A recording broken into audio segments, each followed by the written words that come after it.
I do apologize for the delay, but I think that at last we've all arrived. First of all, I should like to thank you very much for coming here this morning and for staying all day. For this event, we're looking at the issue of sustainability.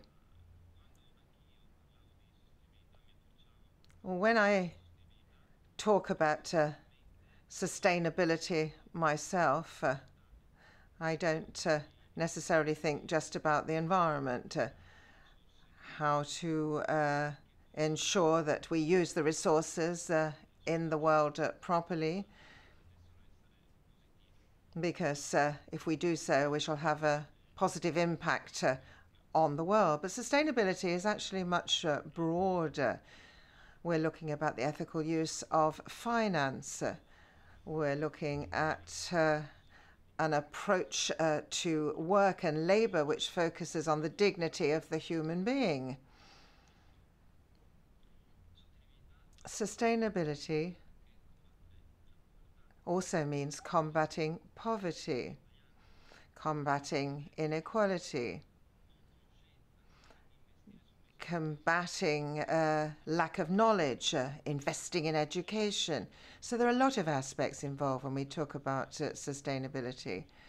And the world is moving in this direction. We have 17 development goals, sustainability development goals, supported by the UN.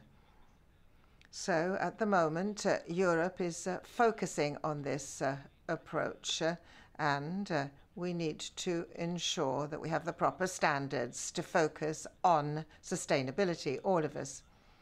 So if the world is moving in this direction, we have to make sure that we are not caught unawares, that we're prepared for this. So what we have to do is work upstream, anticipate what is happening. So we're talking about sustainability, and of course it can cost something, but we have to also look at it as something positive, as an opportunity. We're looking at this, therefore, from both an economic and social point of view, something which I think is a very useful approach. And this is the idea behind this event, to communicate this objective, to involve you who have come along here, who are very welcome. And we want to involve you because you come from all different backgrounds. And I think that if you understand, and those like you, this is going to give us a great advantage across the board. This afternoon, we're going to have a workshop where we're going to talk about practical instruments related to this issue. And I initially want to look at a broader focus, putting sustainability at the core,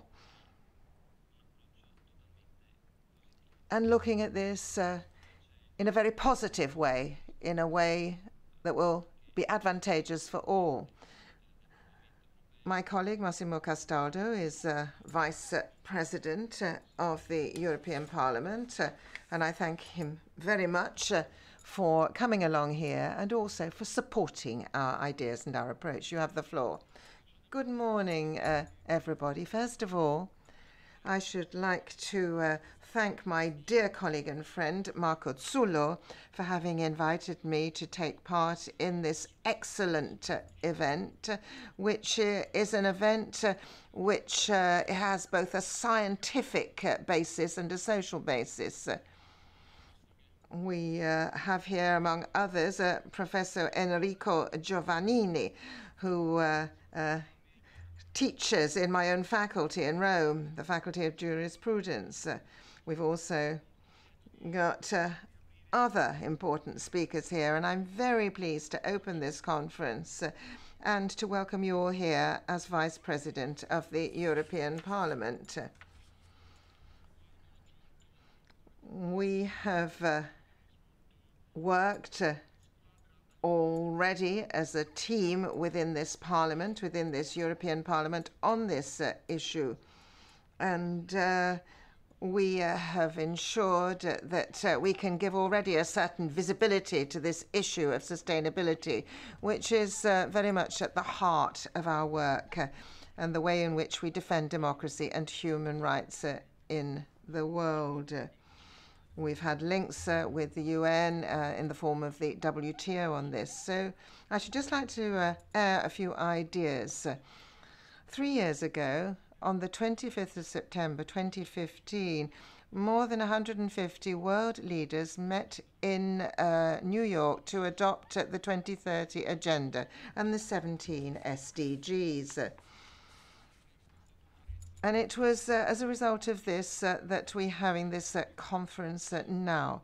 I think we can't ignore how important it is to talk about sustainability together today. In the European Parliament, we've been working on this in particular.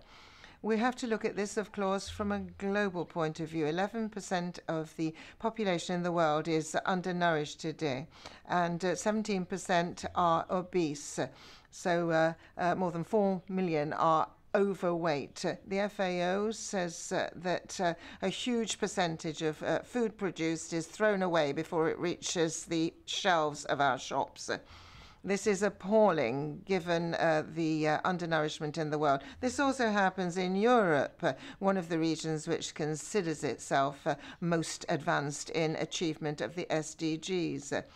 But we haven't actually reached many of these goals. Eurostat makes this very clear.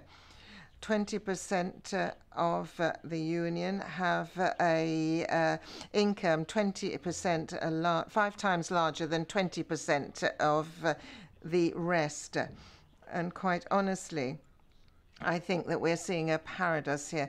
The 1% richest people in the world continue to lord it over the remaining 99%.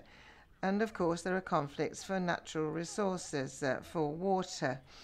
And faced with increasing climate change, we are responsible for this.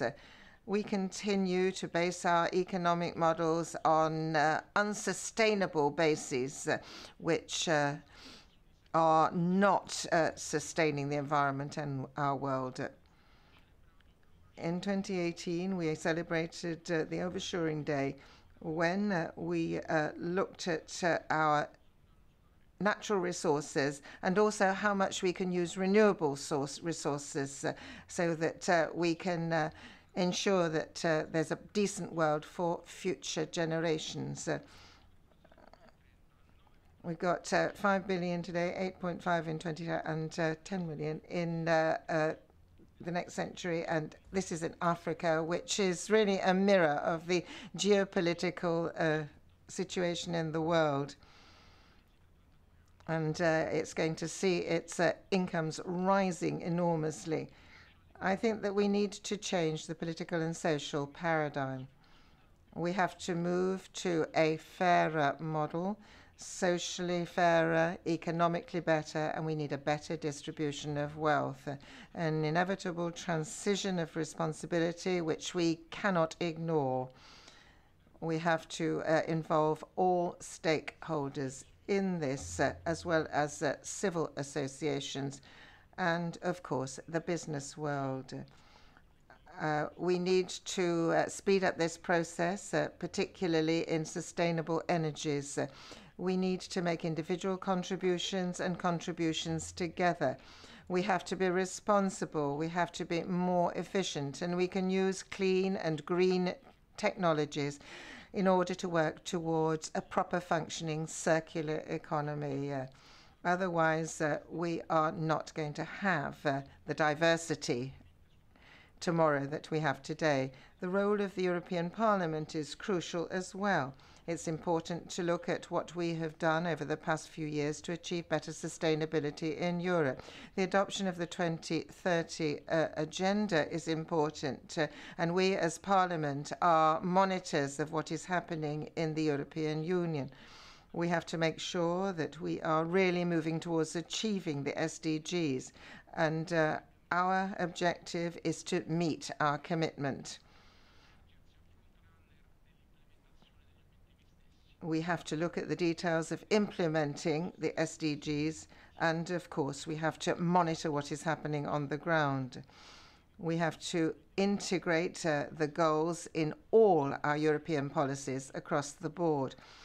We have to have an approach which doesn't restrict activity within the Union. We have to create synergy between the public and the private sectors so that we can move as quickly as possible. Also, we want to establish another SDG focus group structure. And this is important in connection with the review of all the annual legislation which takes place in the European Parliament. As a movement, we are actively committed to this. We defend and instigate many initiatives related to sustainability and the circular economy. It's very important to look also at the 125 directive concerning the production of sustainable energy. We have tabled a lot of amendments to this, looking at the economic model, and we are sure that many of you know well what is happening. We focus particularly on cooperation and added value. We have also actively supported the legislative package relating to renewable energies in Europe. We've done a lot of positive things, but not enough. We need to really work towards a real circular economy. Things are moving forward, but it is crucial that everybody plays their part. Associations, business, citizens. We need to ensure that we keep objects as long as possible, that we recycle them, that we use things that have been thrown away and recover what we can from them.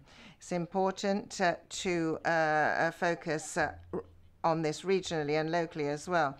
The Ellen MacArthur Foundation has done a study on this and says that 180 billion euros benefit could be generated from the circular economy. And this would create new jobs and would increase productivity by 3%. But the circular economy is fundamental, and it's important not just to involve the big guys, but also to involve small businesses. So another thing we need to look at is legal instruments in order to make progress on this. We have the good practices which exist at the moment, and we want to build change models into those.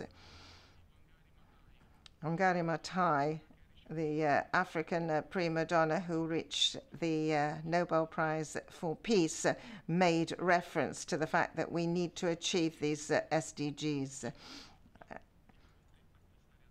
We cannot, as humanity, escape the fact that this is reality. Thank you very much.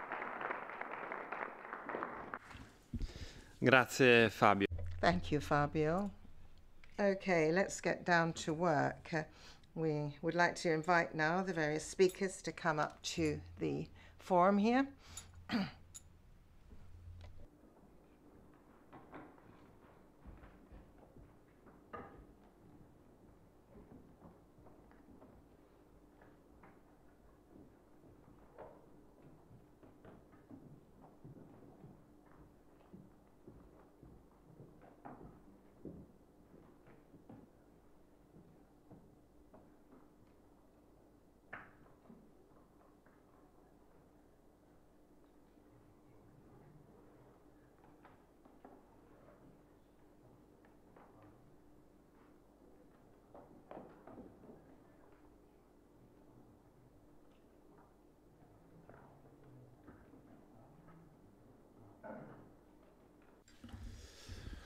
Allora, buongiorno a tutti. Good morning, everybody. As you will note, I'm going to be the moderator for this debate.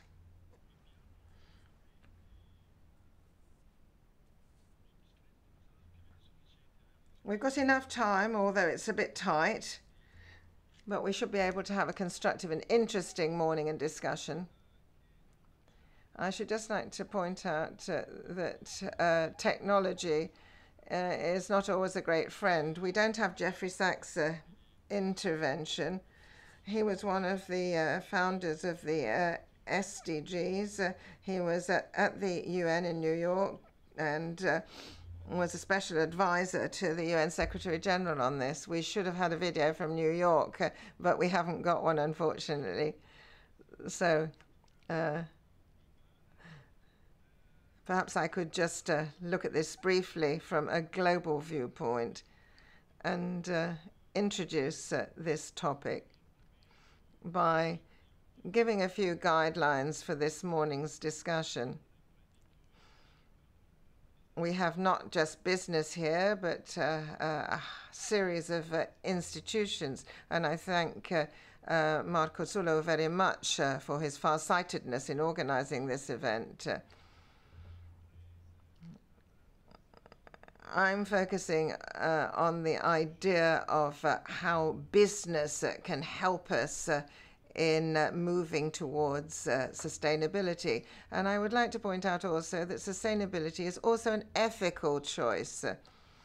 But as well as this, it's the smartest choice given the world as it is today in order to ensure that we have improved economic activity, to have healthier societies and thus more prosperous, and also to make a better use of our environment as an extremely precious resource and a very rich resource in the context of sustainable development. So I think that it's important that we respond to people's expectations here. And I should like to start this morning's round with Professor Enrico Giovannini. You've all been able to look at the biographies of our guests, and I should like Professor Giovannini at the beginning to give us a sort of panorama of what's going on with the SDGs at the moment. Thank you very much, and good morning, everybody. The slides are in English, and I shall be speaking in Italian. I have been asked to replace Sachs to a certain extent. He was going to take a broad overview, and I'm here as somebody who has been working on this issue since 2001, when I was working in the statistics department of the OSCE and was looking at how you can measure sustainable goals.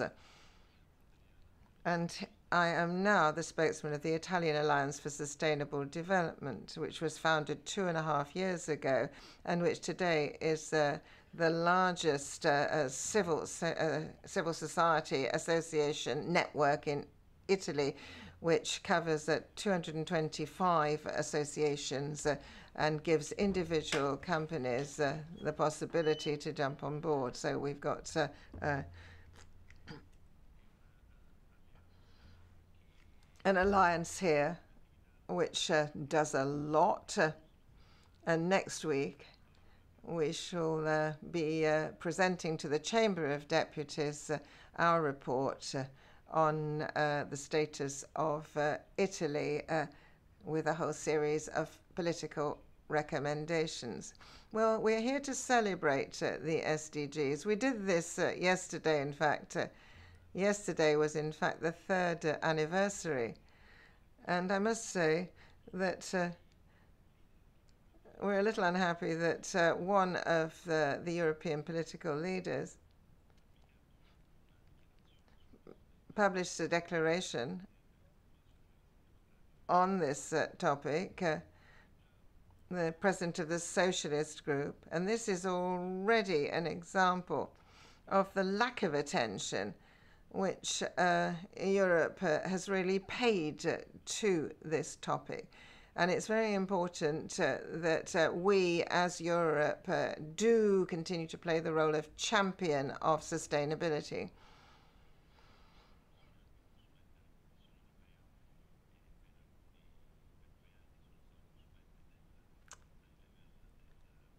The European Commission for a couple of years has been working on these issues as well. It had a think tank set up, and in the strategic document on the inclusion of the SDGs in European policies, it said, certainly it was an error, the document said that Europe could be one champion of the SDGs, not the champion. And this is not a banal difference if you think through it properly. So I've been working on this topic for a few years already, and it was in 2014 when I finished as minister in the Letter government. I linked up with Ban Ki-moon to establish an international working group on the issues which we needed to prepare Agenda 2030. And I also led this European group on sustainable development goals.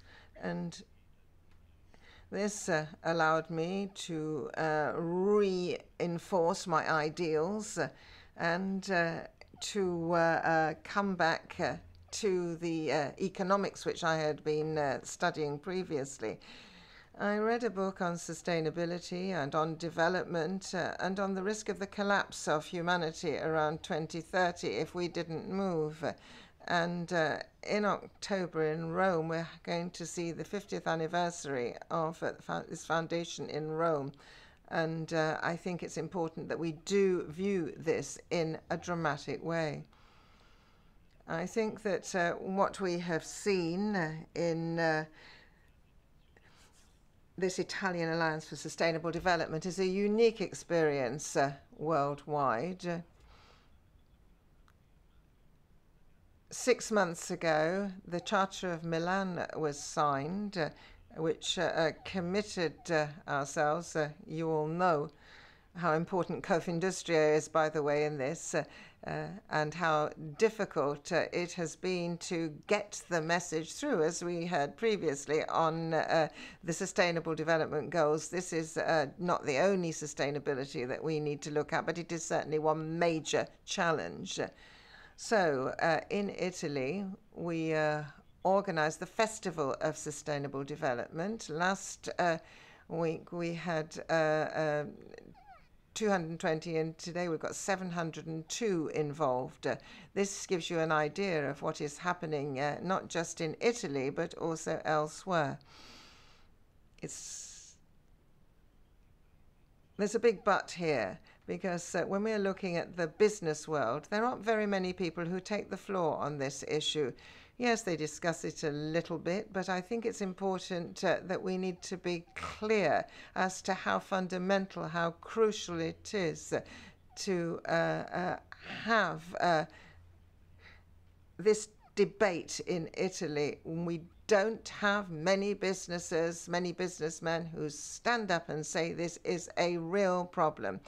The circular economy, innovation, development, because without this, we are not actually going to be able to achieve what we want. The 2030 Agenda comprises 17 different goals: elimination of poverty, hunger, education for all, gender equality, equality as such, energy, environmental issues, innovation, jobs, employment, the circular economy, cities. But there are 169 targets, very specific targets, which are enshrined within the 17 goals. Certainly, what is difficult to understand is the fact that, like the other countries of the UN, Italy has committed itself to achieving these targets, and 22 of these are for 2020. Of course, we had to translate the agenda into Italian. Of course, we signed it thinking that Italians spoke all the language of the world and we didn't need to translate it, but we did. So we've got 169 targets, and 22 of these are going to have to be achieved by 2020. And this is not a typing area. And if we're thinking of the young people who are studying at the moment, another 2 million, and make sure that all our cities and towns have got to meet their climate goals. Now, when I talk about the fact that businessmen are not taking a stance. There's a lot of discussions in government, of course. We've got Article 18, bureaucracy, etc. And I should like to know which entrepreneurs would be prepared to invest in our country, which doesn't have a proper energy strategy, which hasn't adopted a national climate change plan, and which does not have an energy plan which is focused on the circular economy. These are things which are crucial for the future. This is Italy. But coming on to Europe now,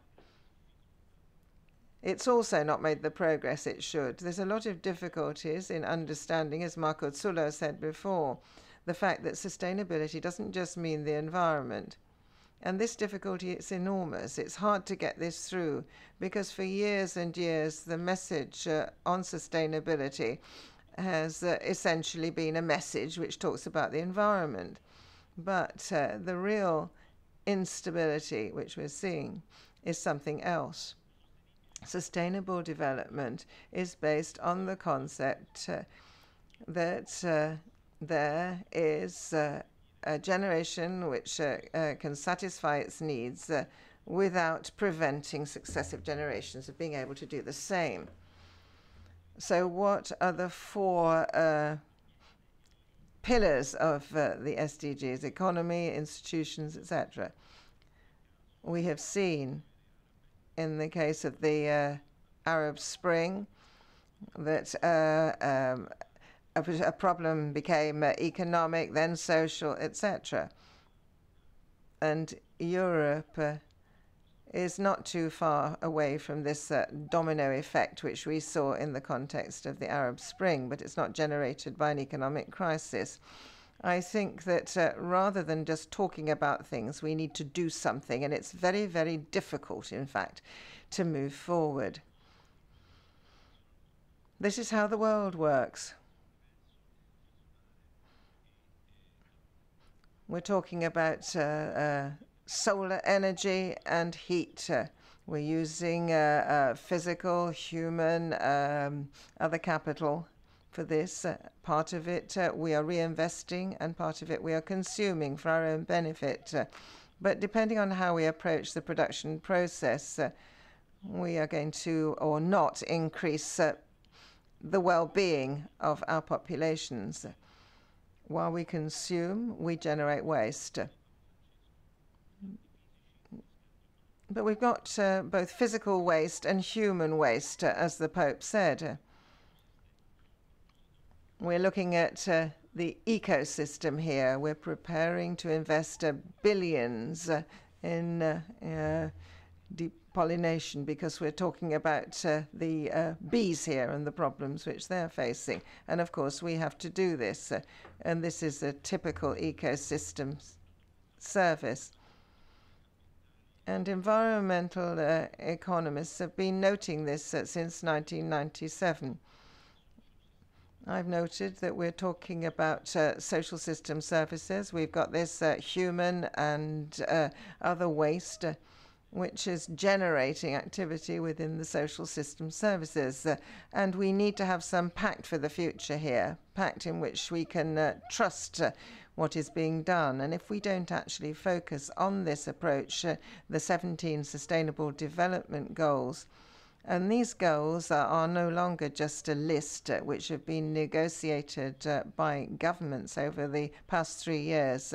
These are and have to be a plan which incorporates all the different pieces of the jigsaw puzzle. But it's not just Europe, but other countries which are not doing their job. People are very aware of climate change, globalization, etc. They hear all about it, and the forecasts for economic growth are certainly not enough to absorb the 120 million people who are going to risk poverty and exclusion in Europe. Certainly, they're going to be hit by climate change, and inequality is going to increase. So those are the forecasts here, which were made 40 years ago, looking at the population, looking at the red line on the right, around 80 billion people in 2030. And up to 6 billion at the end of the century. Well, I don't know whether they're going to have to colonize other planets because we've got too many people in the world. So the continuous lines are what have happened over the past 40 years. Normally, at this point, a few people leave the room saying, I want to spend the last hours of my life with my family. When you tell me about the impact that all this is going to happen. I need just one more minute. I'm sorry. Okay, let's go on. So Europe, within this, we've got this report published on the basis of the Eurostat figures. We see the positive trend for Europe on the 17 SDGs in 2017. So positive trends. Goal 3, health. Goal 4, Goal 5, gender equality. Goal 7, energy. Goal 8, economic growth, employment. Goal 9, Goal 11, cities. Goal 12, consumption and production. Responsible production. Goal 13, climate change, combating climate change. Those are the goals for which we haven't done really well. Poverty, Goal 1, food, Goal 2, and cooperation, international cooperation. These are the sectors for which we have seen things go backwards, particularly ecosystems. That's Goal 15. Now, negative trend. Now, let's go on. What's the role of the European Union in all this? On this, I think we can come back later, but it's very clear that Europe has a crucial role to play to guide not just individual countries, but our continent as a whole to move towards sustainable development. Equità con gli altri speaker. Thank you very much, Giovannini. Now we have some other speakers, but we can use the time that we had for Sachs as well. That's why I also asked you to talk about the SDGs by way of introduction. So I'll move on now to the next speaker. Let's look at some Italian institutions. I'll ask Claudia Hahn to talk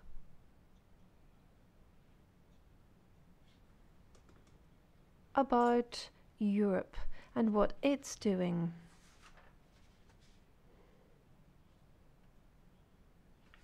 And what it wants to do in order to achieve these objectives in practice and to work towards those 17 goals, in particular in the EU. Federico, mi dispiace che deve parlare. Thank you, Federico. I'm sorry, I'm going to have to speak in English because my Italian isn't strong enough, but I hope that this doesn't suggest that Europe is not close to its citizens and companies. We do have a lot of Italian colleagues in the Commission. So I switch to English for the translators. As Professor Giovanni... Oh, so I'm using the wrong one. Okay, I have to change my papers. It's okay. Yes, Professor Giovanni already told you about the overall importance of the 17 goals, so I will not come back to this. I can just tell you that for us, I'm working in the Commission, but also in DG Environment, and as you probably know, the people working in the environment have always, or have since a long time, felt that there was not enough attention paid to environmental issues. So we see the SDGs as an immense opportunity to also bring our own topics to the on the front of the political agenda. And I very much appreciate also what Professor Giovanni told about the link to social. I think also we as environmentalists have to pay attention not to forget that even if we speak about the environment and the degradation of the environment, in the end, about what do we speak? We speak about the health of citizens, we speak about the well-being of citizens, and I think we also speak about the economic equality of citizens, because the first affected by climate change, you just had an interesting article in The Guardian yesterday, in the US, the first victims of climate change are the poor citizens who are not able to move to the higher cities because the housing prices are going up in the higher areas in Arizona. So the poor are left in the heat and the richer move up. So everything is linked, and this is a great advantage of the SDGs to really point to this. I can imagine that for business all this is a bit abstract, but we will come to more tangible topics. Shortly, because you introduced this, Professor Giovanni, that what is the EU doing? The European Parliament has called several times on the European Commission to come forward with overarching SDG strategy, announcing the concrete and quantifiable targets. So the Commission has not yet done this. There is a lot of preparatory work ongoing, and my personal hope, this is a personal, it's not a Commission official statement, is that this will one of the first things and the guiding elements of the new Commission. So we will see, but Parliament is certainly very much pushing into this direction. So what are we doing? Perhaps the first element is measuring. Where do we stand? Because this is, of course, one of the prerequisites for a good strategy. We have first to analyze where are we standing. And yes, you have the 17 goals at global level, but it's also part of the SDGs to recognize that you need to contextualize this strategy. So, of course, also we have all the same overall objectives. The situation is very different in Europe from some African countries, and it is even different between Poland, Italy, Germany. So each time you need to adapt the goals to your national, regional, and perhaps even local context. So was last or a few weeks ago, all the commissioners sat together and just brainstorming what do they think on a personal level, what are Europe's main sustainability challenges and opportunities. And I haven't been in the meeting, but our commissioners said, challenges. First one is the planetary boundaries. We are really facing, we are in the risk of facing an environmental crisis and resource crisis, normal for DG Environment. We think the second main challenge is rising social inequalities. And the third one is decrease in trust in institutions, political parties, affecting the strength of our democracy.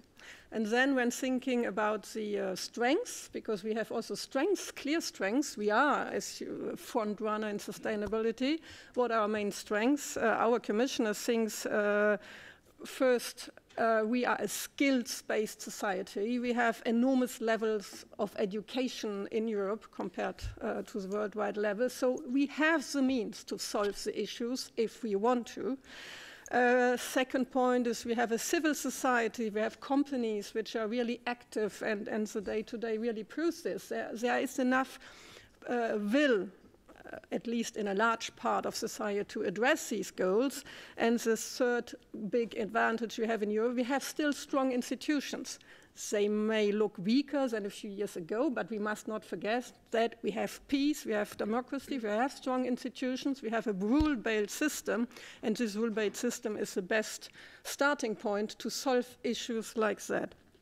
Okay, this is the analyze where we stand. And last week, Eurostat, the European Statistical Office, also, they are doing an annual report on where Europe stands. So the report is still work in progress in terms of indicators. So every year we are improving the methodology for the report. But it is striking that, that the environmental and the social SDGs are this report measures progress. It doesn't measure where we stand. And for the environmental and the social goals, it is clear that the progress is too slow. While for health, industry, climate policy, it is the areas where the progress is the quickest. What is the European Union else doing to support the whole process? Perhaps when you speak about the sustainable development goals, personally for me, I think the most important is perhaps not the targets we have fixed ourselves, because the targets can change in time, but the SDGs call for a new way of working together. So this is about governance. How do we work together? And so the Commission has started initiatives to for example, to better involve stakeholders in policy making. I mean, we have always been doing this for initial initiatives. There are large stakeholder consultations, business consultations, expert consultations, but we have created a dedicated multi-stakeholder group on sustainable development. There are about 30 members meeting regularly to discuss different sustainability topics, advising the Commission and working and identifying on best practices. So in this group you have business, agriculture, citizens, human rights protectors. You have really everyone around the same table. To further promote sustainability and also on business and citizen side, we have created a sustainability award, and the first edition will be this year, I think in February, January or February. There will be a first round for this award, this time concentrating on the social SDGs, and there will be prizes or awards for business, for civil society, and there will also be an award for young people, for projects promoted by people who are below 25, because youth is of course crucial. On the 19th of December this year, the Commission will adopt a reflection paper which summarizes what has been done so far, which announces the first analysis of where we stand and provides some ideas and options on how to perceive this SDG policy so that the next Commission can really take an informed decision. When we come to, so this is really what is done under the heading SDGs, very horizontal and of course very general. But then of course we have a lot of policies. The Parliament has already mentioned many of them. We do sustainability in our everyday work in all our files. Circular economy is the most prominent one. And there's also something new here, that we have more and more initiatives which don't come only from what is called our environmental ministry, but you really have now projects which are run together by the environmental ministry and the economic ministry. We call it Directorate Generals, but it's like the ministry in your country. And perhaps the most prominent and recent one is sustainable finance. I think we will come back to this, but a crucial element is really that we direct the finance system towards more sustainable investments. And there is a Commission action plan on financial sustainable finance, which was adopted in March this year. And we, as DG Environment, think this is really, really crucial to change the economic system. And by the way, I just want to say a positive word about Italy here, because one of the big debates in the sustainability debate is beyond growth. How do we measure growth? There's a loss of dissatisfaction that there's too much focus on economic growth in a purely numeral sense, and Italy is one of the first countries who has introduced social indicators in its GDP measuring systems, and we are also looking into this.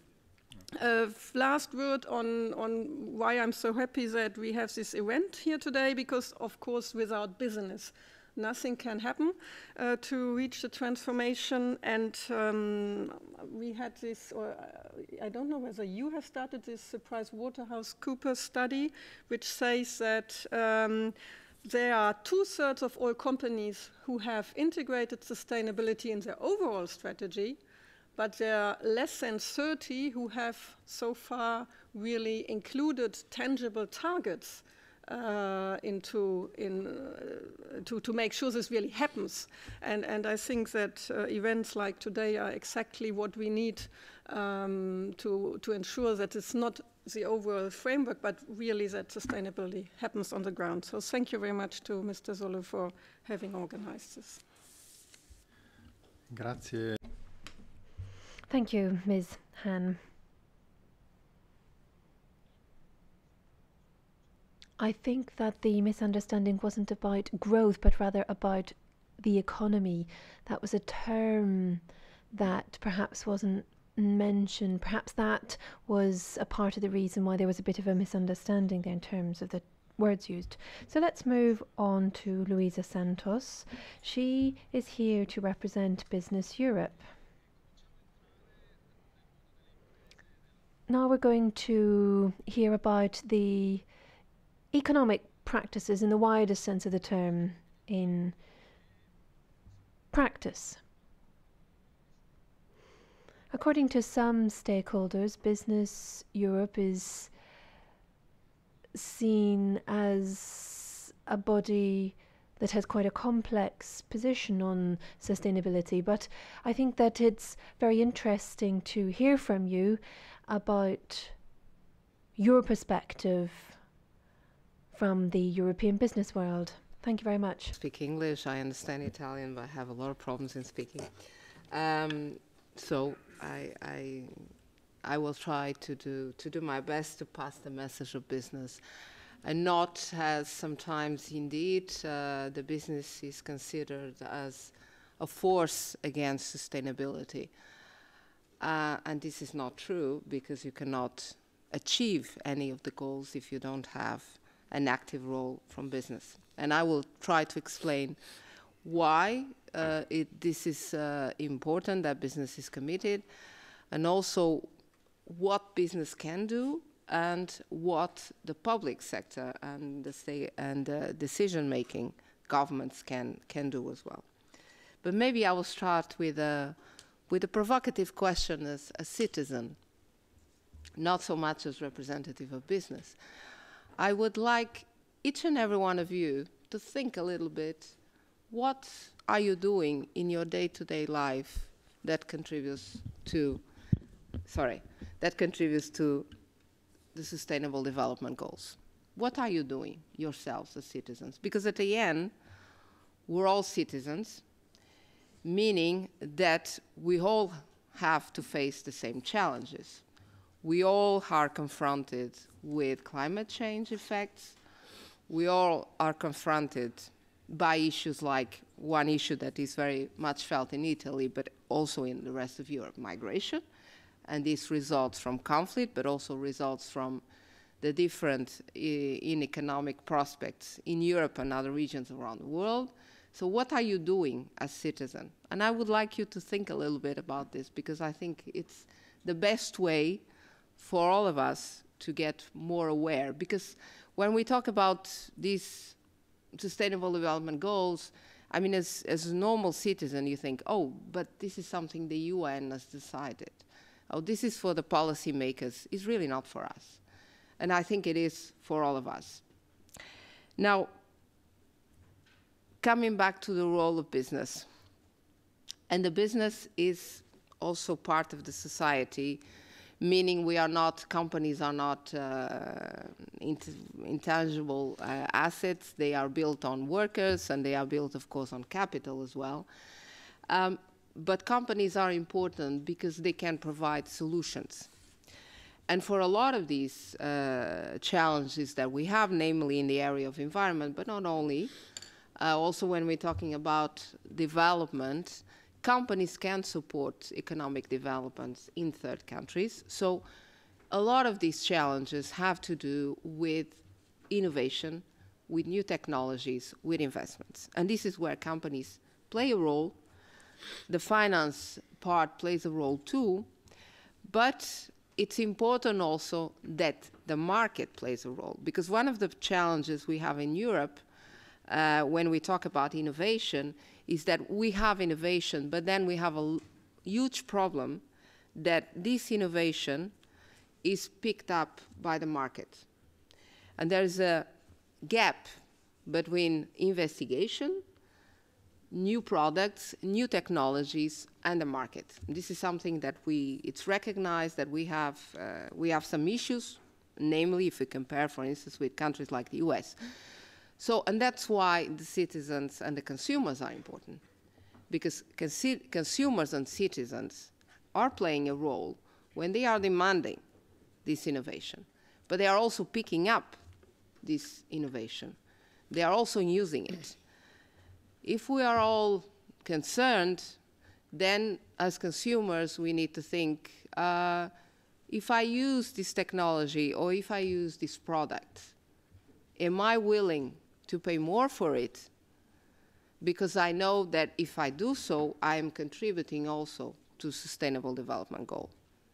So it does make a change, because it's not just the companies putting the technologies available, is also the consumers and the citizens making sure that these technologies and these products are really picking up. Because of course we are not alone. Europeans are not alone.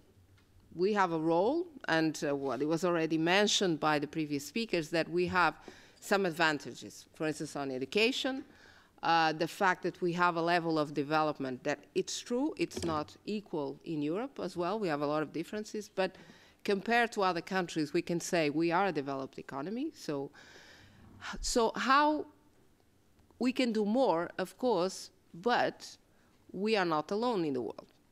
And today, and yesterday was a good example, where you see there is a huge challenge to the idea that we live in a multipolar world, and that we live in a world where everyone, especially on this area, needs to take his responsibilities.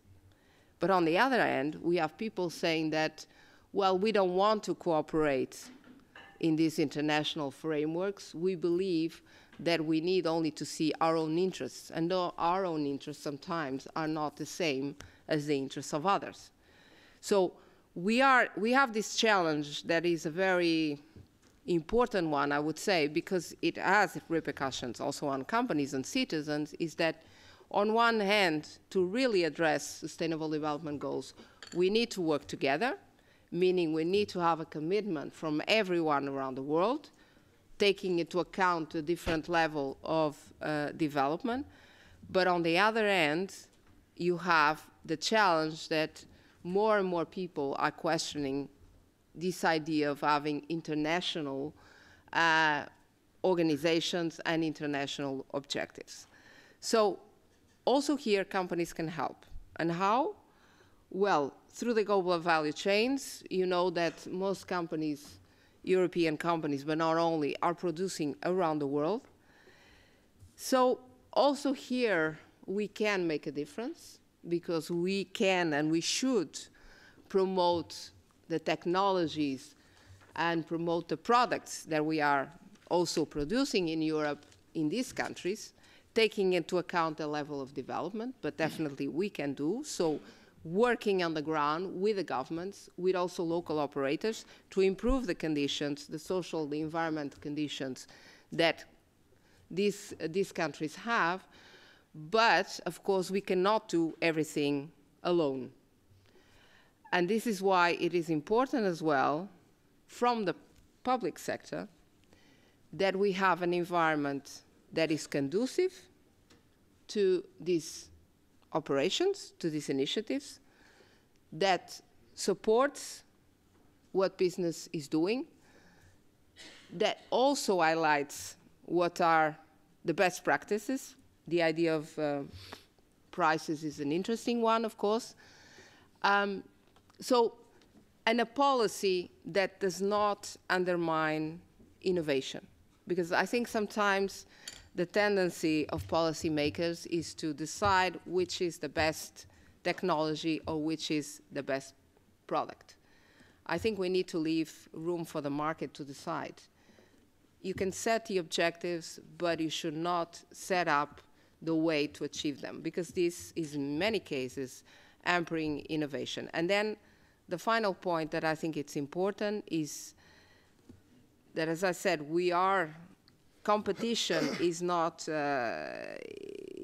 done in a vacuum. We are competing with people around the world, and this needs to be taken into account. And of course, if big companies are better prepared to take up the Sustainable Development Goals and to introduce them easily in their business plans, SMEs have more problems in doing so. So we also need to take this into account in the policies in Europe when we consider them. So business is ready to play a role, absolutely, and we will try to do it in a multi-stakeholder approach. Like it was said before by the Commission, we are also part of this forum, and we are very much engaged in doing so. Thank you. Thank you very much also for staying the time. Sì, grazie. Ok, vanno insieme le lingue. Sarà interessante. It would be interesting for the businesses here later this afternoon to find out about these paradigms where you can improve things without making customers pay more. So we have a representative from business, and then we will also look at sustainable finance. So we have Pietro Negri here, who is going to tell us a bit about sustainable finance. So thank you very much. And thank you to Vice President Castaldo and MEP Zullo. So I work for a forum for sustainable investment. We have more than 80 associates. We have NGOs, bankers, academics, businesses. We were set up in 2001, and I have been working on the topic since then. I became chairman last year, so that's another hat that I wear. I also work for the Insurance Association. So I want to pick up on what previous colleagues have said, and I'd like to start by saying that there is a major debate in Italy and in Europe about the hierarchy and whether or not there is a hierarchy of these 17 SDGs. Well, we didn't get into that debate, but there is one thing that finance looks at when it comes to achieving these goals, and looking at four in particular. So these are the four I'm thinking of. We're looking at innovation, industrial changes, an economy which moves away from the linear economy, and one which takes care whenever it comes to using carbon, fossil fuels, and goods and services. And we're also looking at society. Now, the financial sector is expected to become more sustainable. 2/3 of the world's population will be living in cities in a few decades' time. And there is going to be the environment impact and the industrial impact, and there will be the indirect financial impact. So it's very important to have stronger public-private partnerships than what we have at the moment. So if you look at the 169 targets from the financial sector's perspective,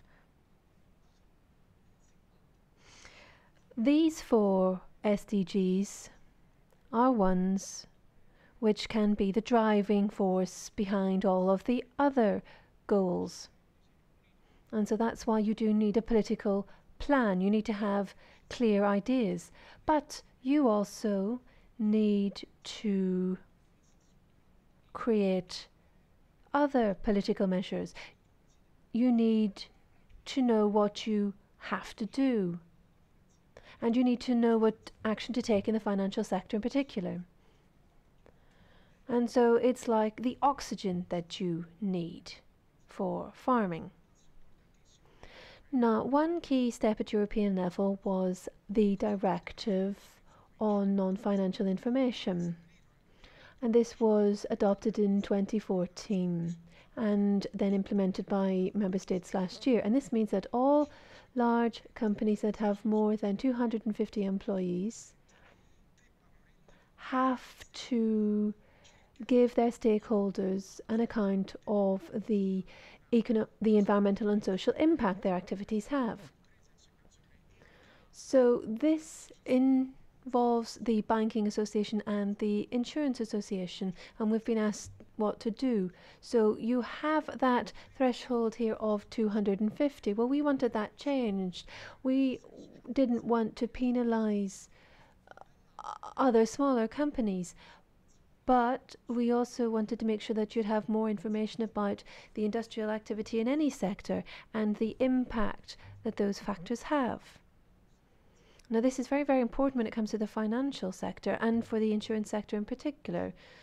So it's insuring risks, and then it's also making investments. It invests in the actual economy or in manufacturing activity so that it has the resources that it needs in order to pay the commitments that it has made towards the people being insured. So this is a new instrument for people who are working in the financial sector.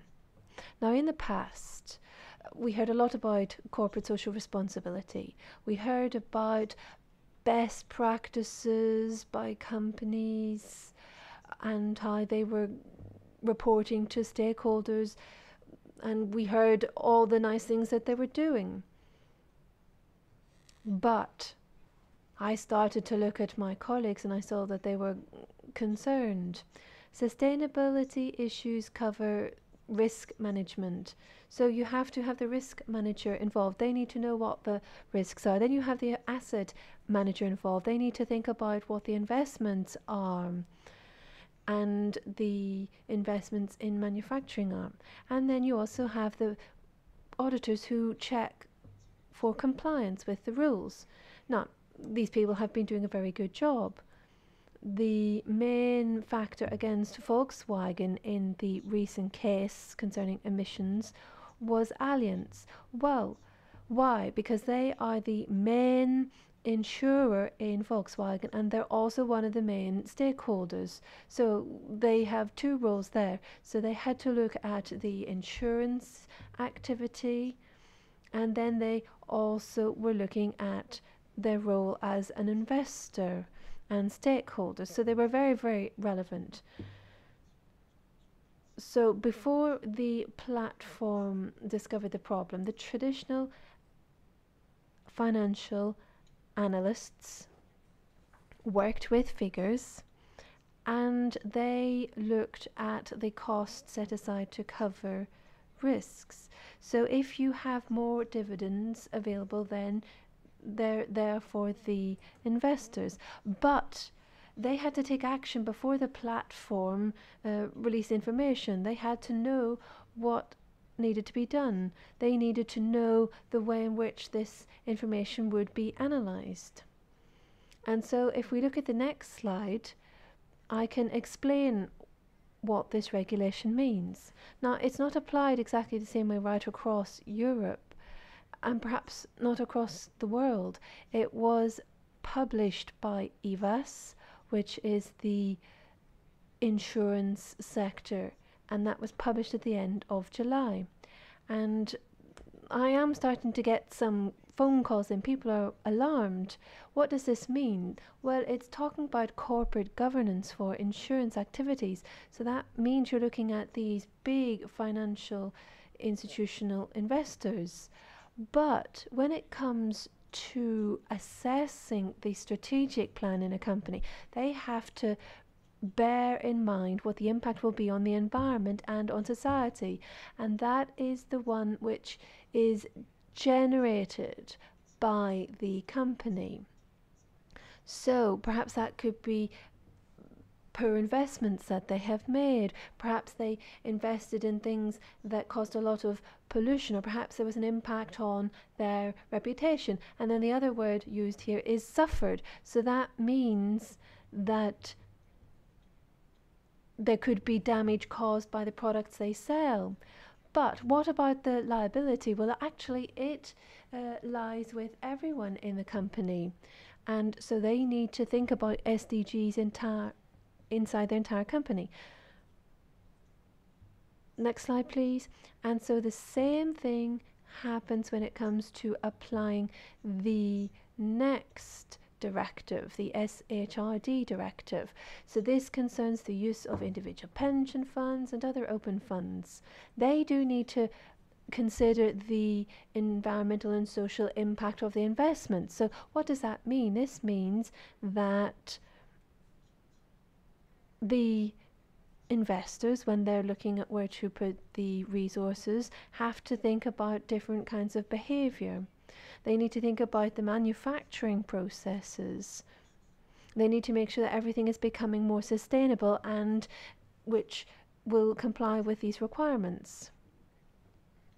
And so just to conclude, I would say that action has to be taken in terms of regulation in order to make sure that we address these problems and that we don't just take a short-term approach.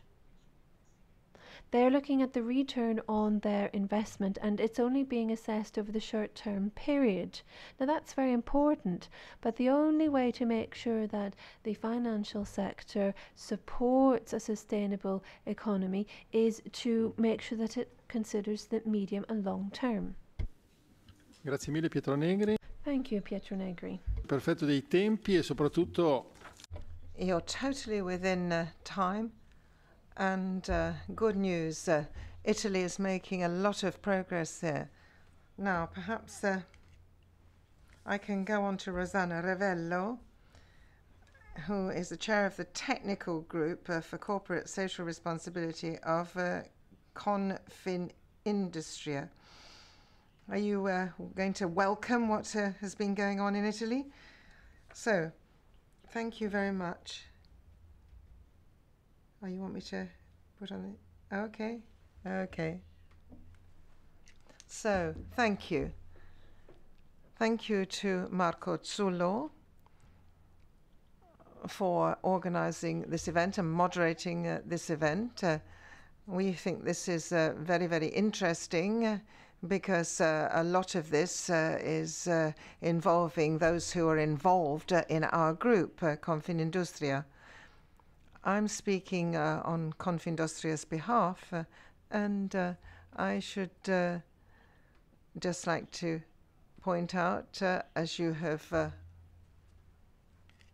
already seen, I have brought along the first product of our work, which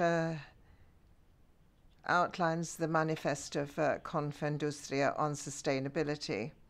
Our system has adopted this manifesto. I'll tell you a little bit more about it afterwards. But what I think it is important to emphasize is that Italian companies, those who are talking about this issue with us, and they're Italian companies, and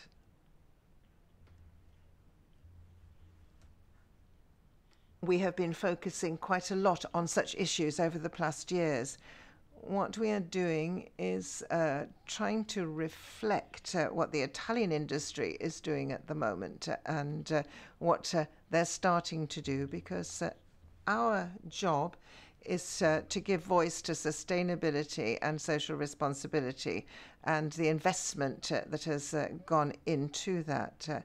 There are a lot of companies which have often made more progress, in fact, on these issues than politicians have.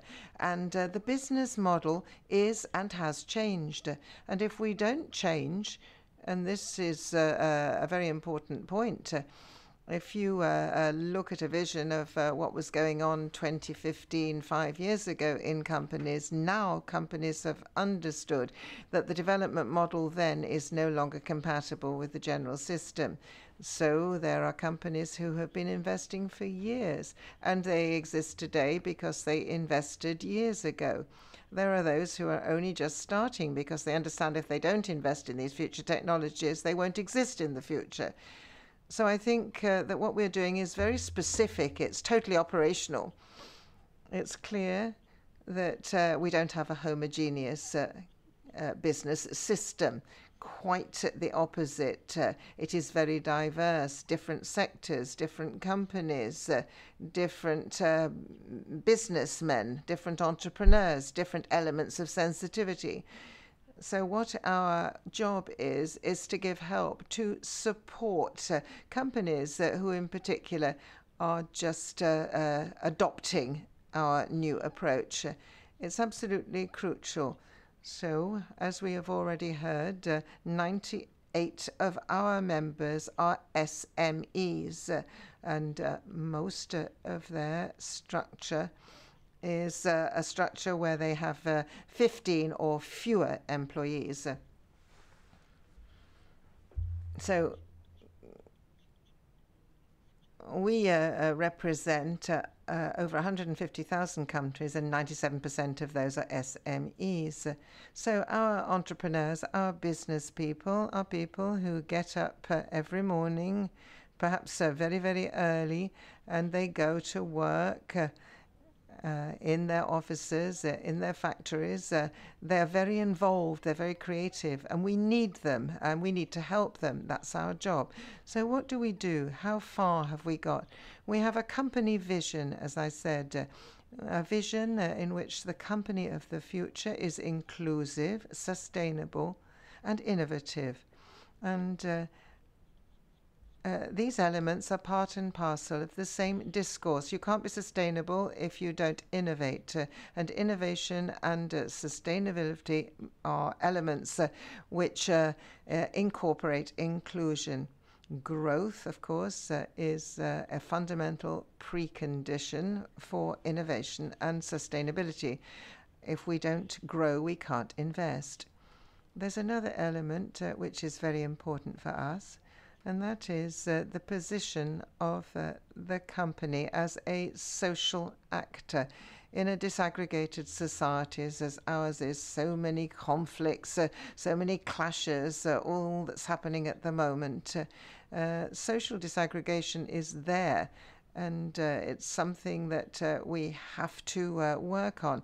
We have to be proud of our values. We have to be proud of what we do, because business is a fundamental element of Italian and European economies.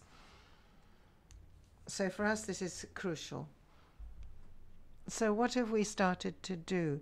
The manifesto, which you have a copy of, is a cultural step forward. We are starting to put down in writing what our starting points are, and the context as well. And then we have established a whole series of instruments, some of which we haven't established yet, others we already have. We started approximately 10 years ago. I became part of the Cultural Committee of Confindustria 10 years ago, when the social element of sustainability was something which was being discussed, etc. It was all fairly open. So I was responsible for a small company, a new company now, and we started to work on a number of issues which over the past 2 years we have seen come to fruition.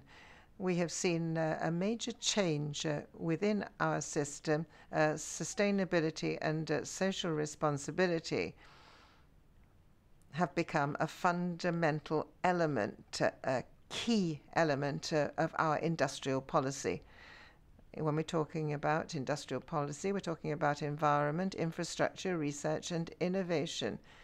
And I think that what we have now is an integrated vision, and it's not been interpreted as such thus far. So what we are doing now is going to follow what the business world has been doing and is continuing to do over the past years. The politicians have got to catch up. So what we are trying to do is to catch up and to ensure that we give help and incentives to our small companies so that they follow the same course. So that was our starting point. In the manifesto, you'll see that we have looked at issues such as understanding, awareness,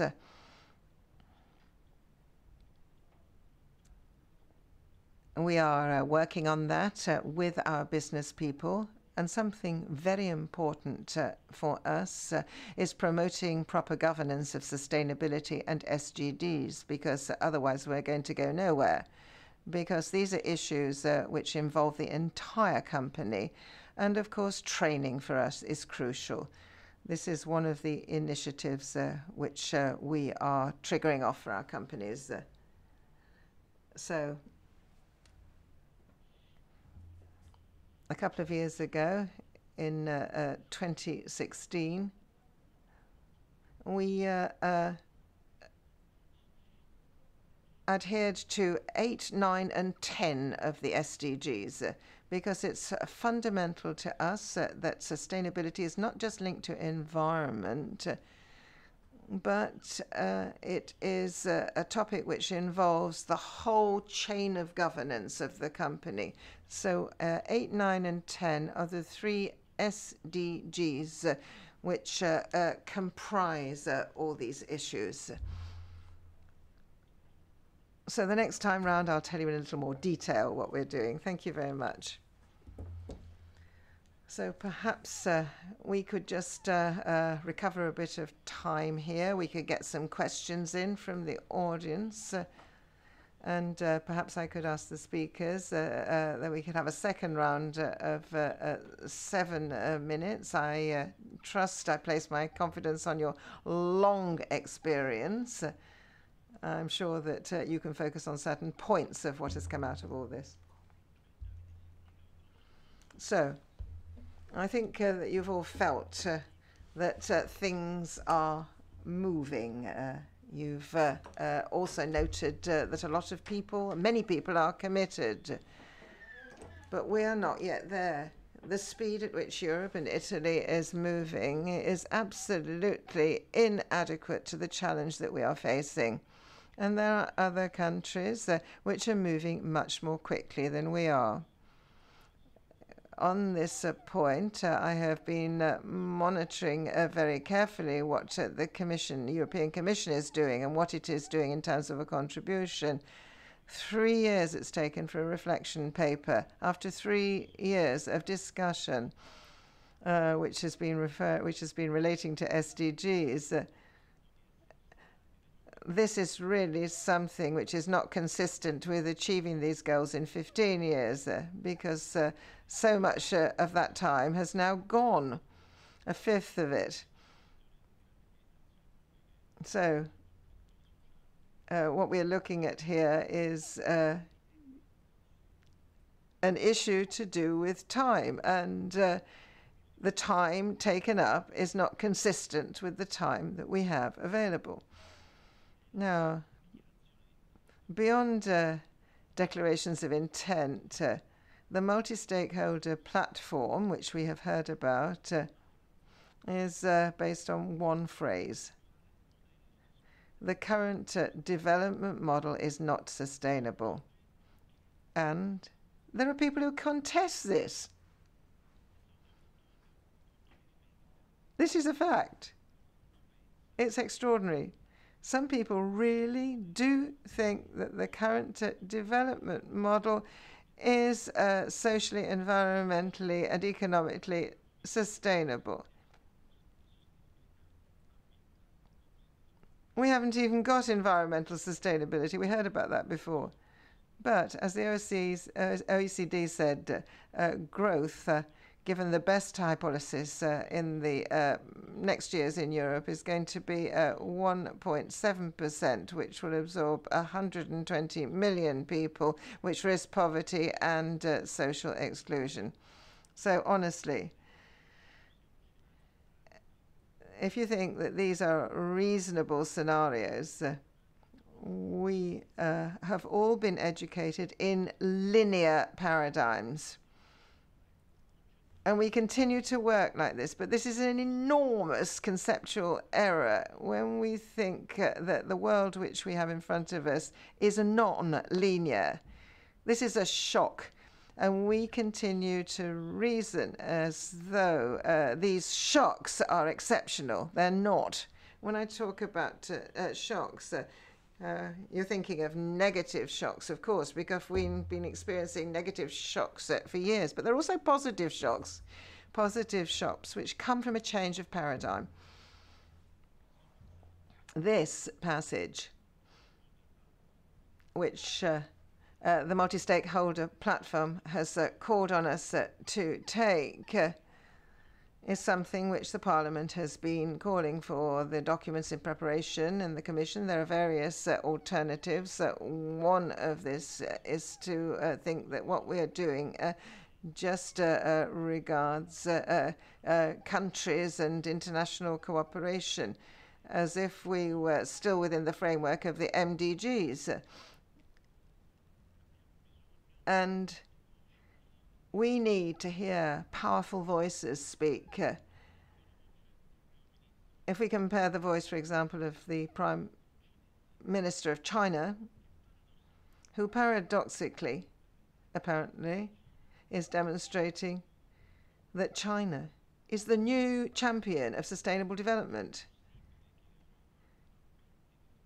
Honestly, Europe can't just listen to this and do nothing.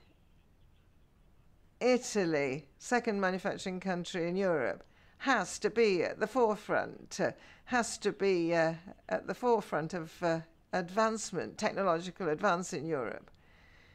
But what do is just distribute the 20 or 30% of labour costs instead of looking at the 70% of costs which we would save if we move towards a circular economy. This is something which I expect to be understood by the business world. They are talking, they're discussing, they're clashing, but they're not coming up with the right models. And there are those who still use indicators which are based on competitivity, which is based solely on labour costs.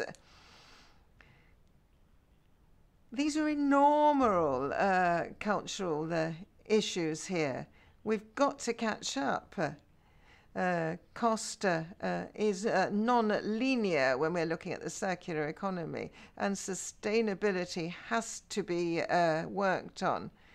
And we have so many people who aren't even able to demonstrate how they can do that. Finances, and I should like to thank Mr. Negri for having referred to the battle which we've seen, just like AVSIS, to reduce the threshold where we have non-financial obligatory compensation.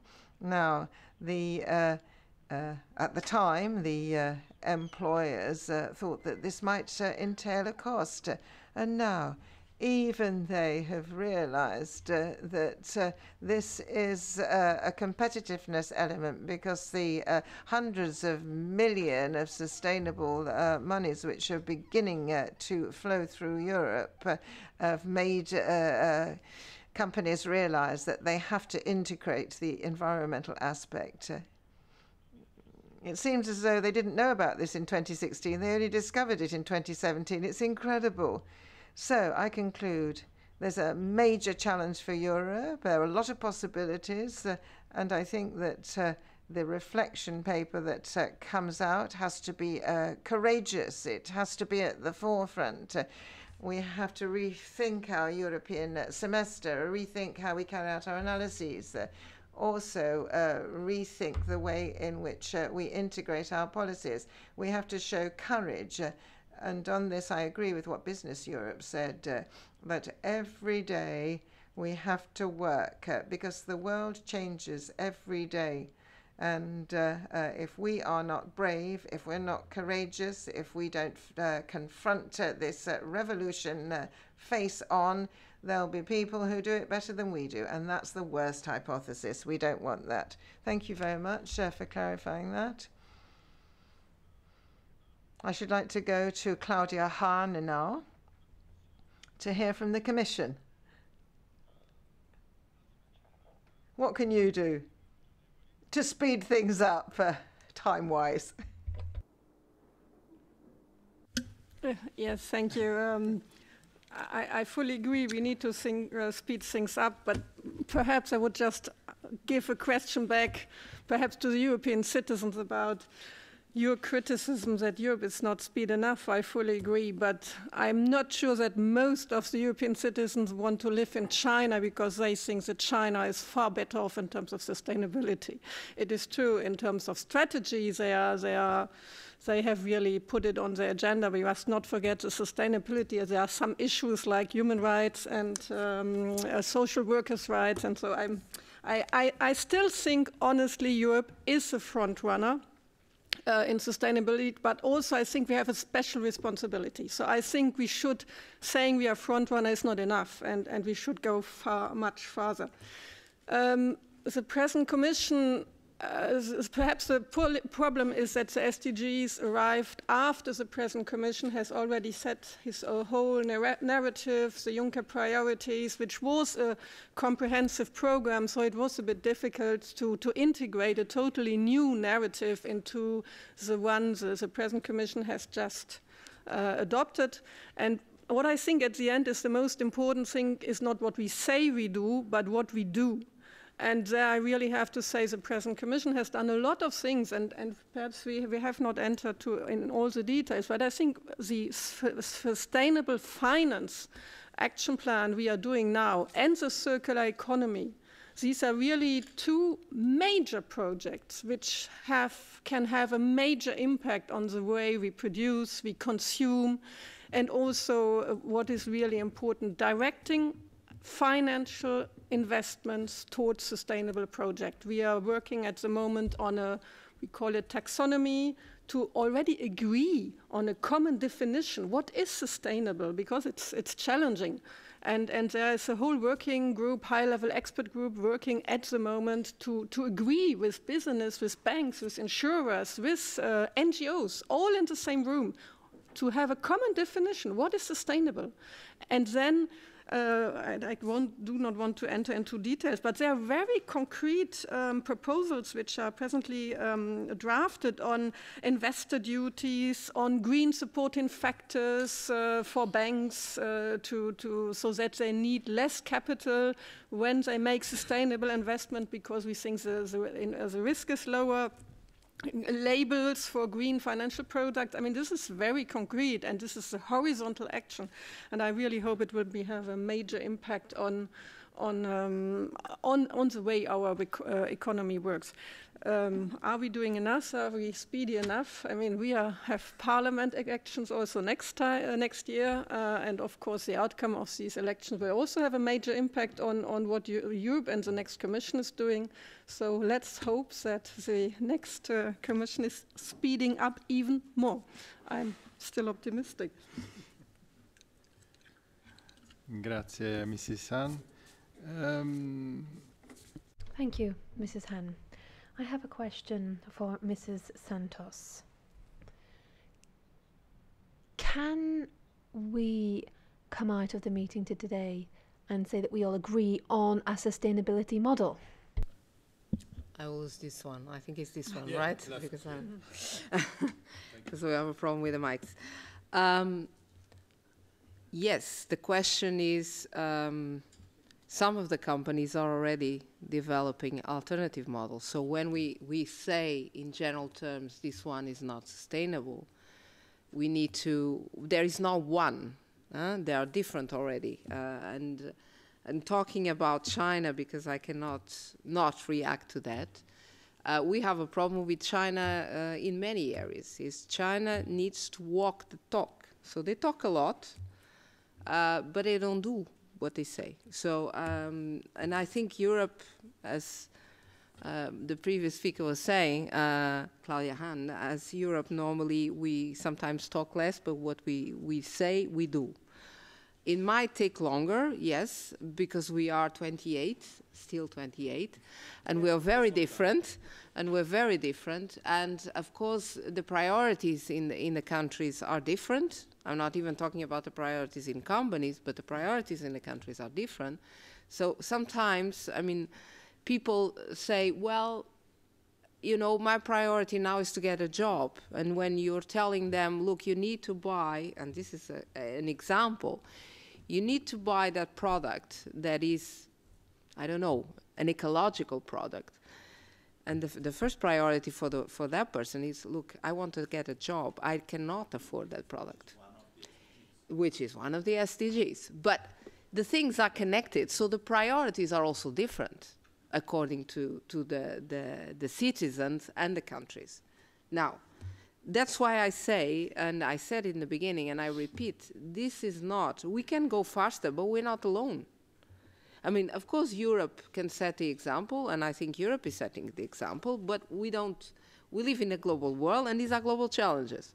So we also need to use instruments to make others do more. And this is something that I think we need to work more on, because I give two concrete examples. We are discussing, for instance, at the WTO level, to end illegal subsidies on fisheries. This is also connected to the SDGs. And even this, we cannot have a support from all 164 countries that are members of the WTO.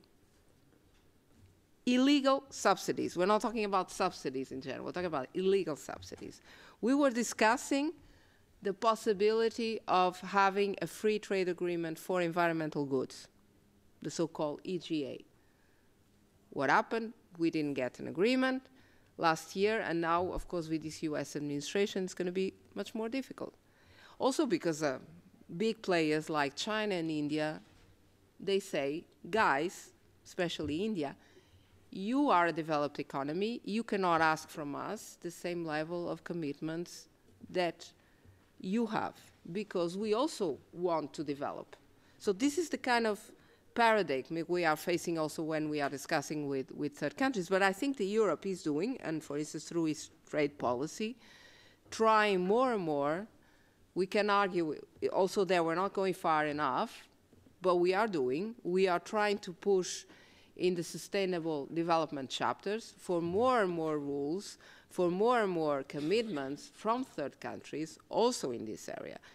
And definitely is a way also bilaterally to try to speed up the process, because again, Europe can do a lot and we need to do more, but if the others are not following, then we can have a gap that at the end will not be good for us and not good for the planet, that I think that we're all into. So I agree we need to do more, but I think we need to do more also by asking the others and demanding from the others that they do more as well.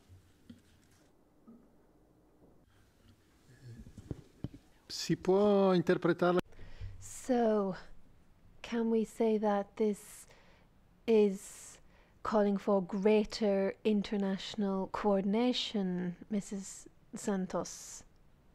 I was asking me a question. So Okay.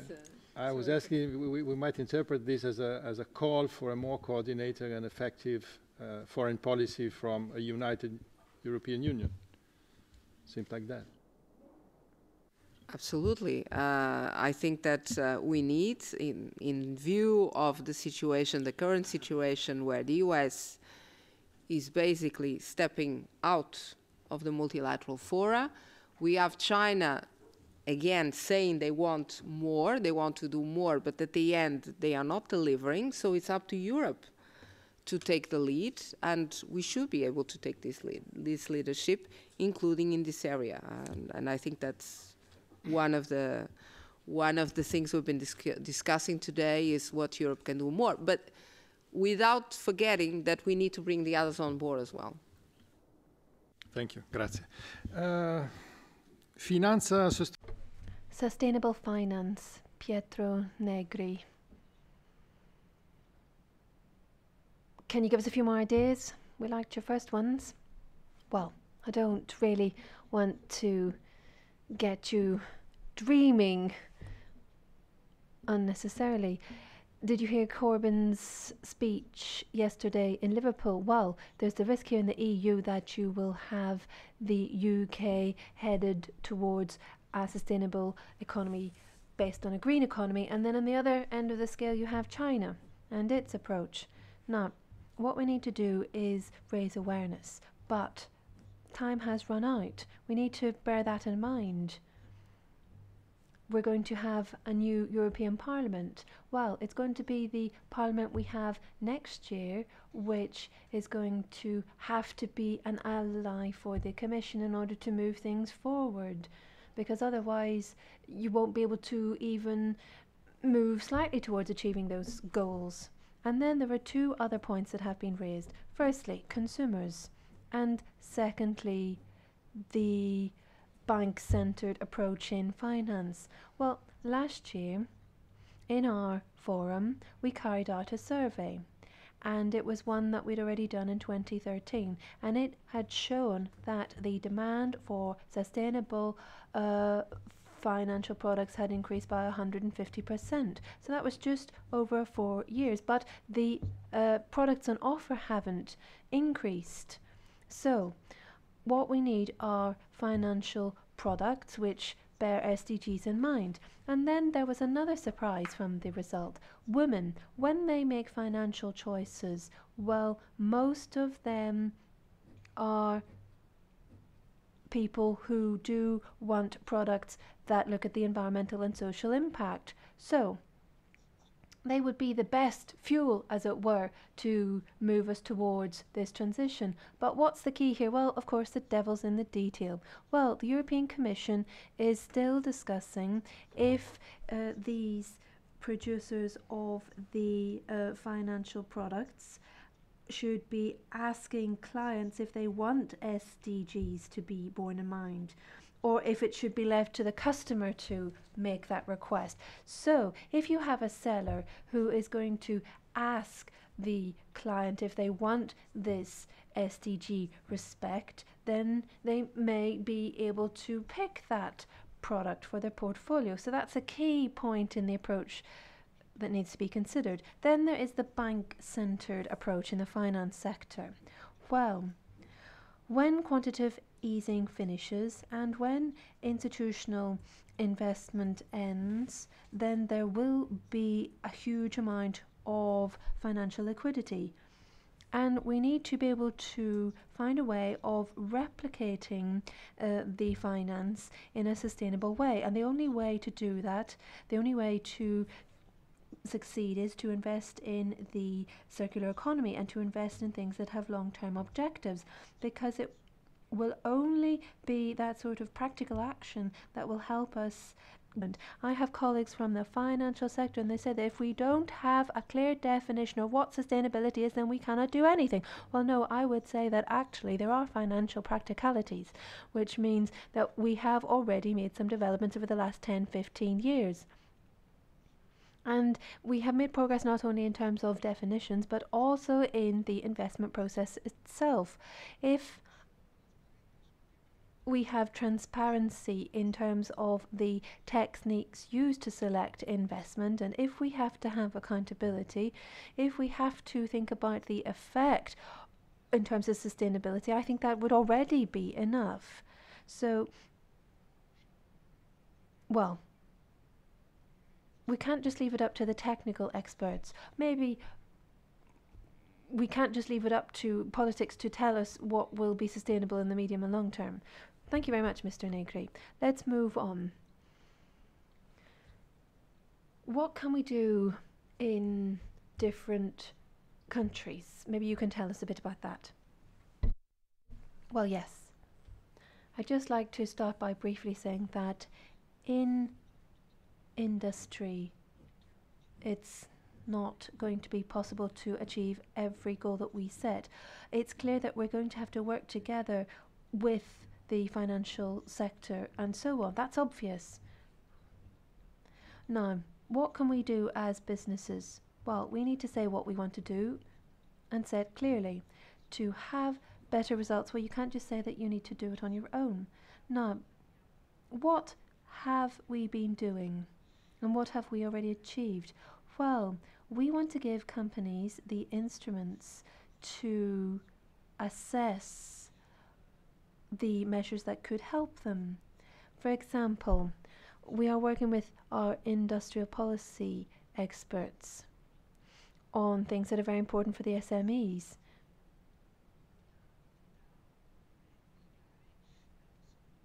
We are looking at how to run calls for tender. We're looking at what better investments can be made. And we're trying to get some order into all of this because you have all sorts of things happening in Italy. It's far too confusing, and sometimes companies really get disheartened when they look at everything they have to deal with. So that's something that could help us when it comes to these tender processes. And then we also need to look at the internal training for managers. In Italy, we have one example that's very interesting. It's training on internationalization for managers and SMEs. And this is a program that's getting very good results.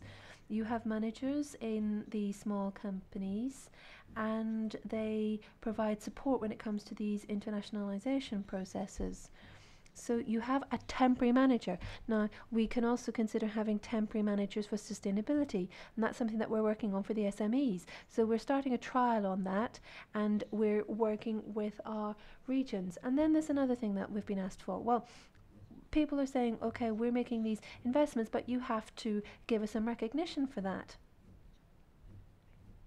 Now, we have a prize that we've been giving out for several years now, and it looks at innovation. And this is something that's actually recognized by the president of the country. We look at sustainable issues. And we want to have a prize for sustainability and innovation. And this is a way of recognizing what is being done. And another thing that we're working on is supplies. Now that's a very sensitive topic, as you know. It's the most sensitive part of the entire process. We have our Made in Italy companies, we have companies that export abroad. So transparency for the supply chain for our companies is a crucial issue. It's very, very important. And that's something that we're also trying to work on. So this is all part of a series of meetings that we are holding in Italy. And we've started in Brescia in March. And then we have 15 more meetings planned for the rest of the area. What do we talk about? Well, we talk about businesses. And we talk with businesses, and you learn some very interesting things. You hear about examples that nobody else knows about. You hear about efforts being made to work on the circular economy. We've heard about fantastic examples in some very dirty industries, the steel industry, for example. And this circular economy has actually started to become part of their business. It suits them. It helps them make savings. And that then means they can make further investment elsewhere. So that is one of the objectives. Now, there are many, many other examples, many in the food sector, in the textile sector, in various different sectors. But there are companies that work in the so-called dirty industries, and they are making effort as well. And so things aren't exactly as what they are described as. Companies have been able to make changes because they do understand that the current model does not work. So the circular economy is something that we're working on a lot in Confindustria. It's something that offers companies benefits. Prima di tutto vorrei... Well, I'd like to start by thanking the speakers. Now, we have wanted to keep to the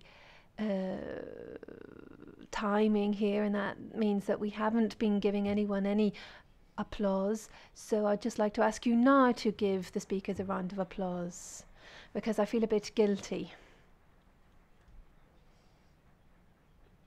I did see that some people had tried to applaud you earlier, so I'm sorry to have skipped that. Well, yes, it was my responsibility as well. I did feel that I really had to stick to the timing. Thank you very much here. You have kept your comments very concise, and it's been very helpful.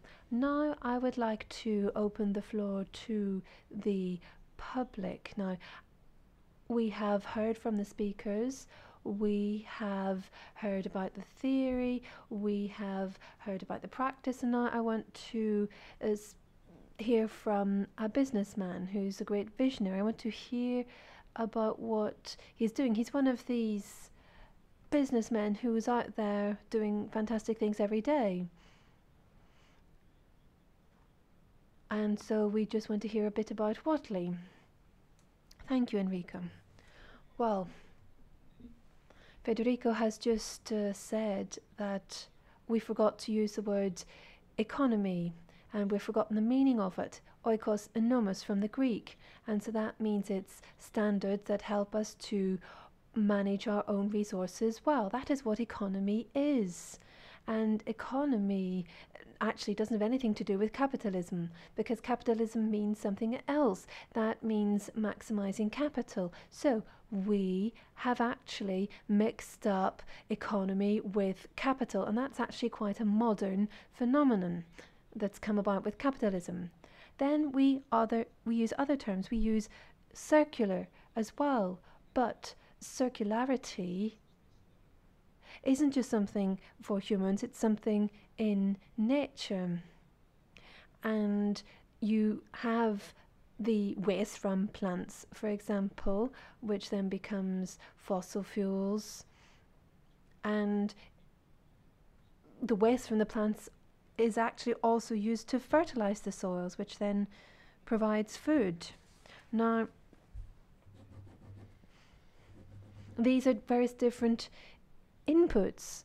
Now, if you take the carbon stratosphere and you make plastic, well, nobody needs the plastic really. No animals eat plastic. Nobody wants to eat arsenic or whatever, for example. So these are terms that we need to understand. These are the resources that have been created under the ground over centuries. We've heard from Luisa Santos, and she talked about responsibility and how it lies with institutions, but actually above all lies with all of us. We are individuals, we are citizens, and we have to express our preferences so that the people who represent us listen to us and are motivated to do so. Louisa said in English, "What are you doing?" And look at my t-shirt here. I said on my t-shirt, "What are you doing 2030?" So that is an excellent initiative, and it's great for me to meet Professor Giovannini here, because we were working on communication about the goals, and we were working on marketing, and we worked on the Lavazza calendar for 2018. We looked at the number 6, and Professor Giovannini had a wonderful slide, and he looked at the positive side of some goals. And we focus on things that give you an immediate return, education, for example. However, efforts being made towards other goals, which are environmental ones, are different. It's as though the environment is separate from humans. So we focus all of our SDG efforts on an anthropological side of things. But the anthropos will not have any chance of surviving without nature.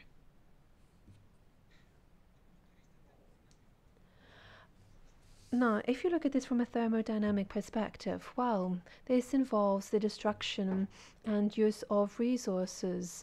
This is an old principle. The prey destroys its predators. So we are wanting energy, and we are apparently harvesting the fruit of the earth. We're using the animals, but we need to think about doing this in a much more sophisticated way. And Luisa Santos says that we have technology. Yes, we do have the technology to do this.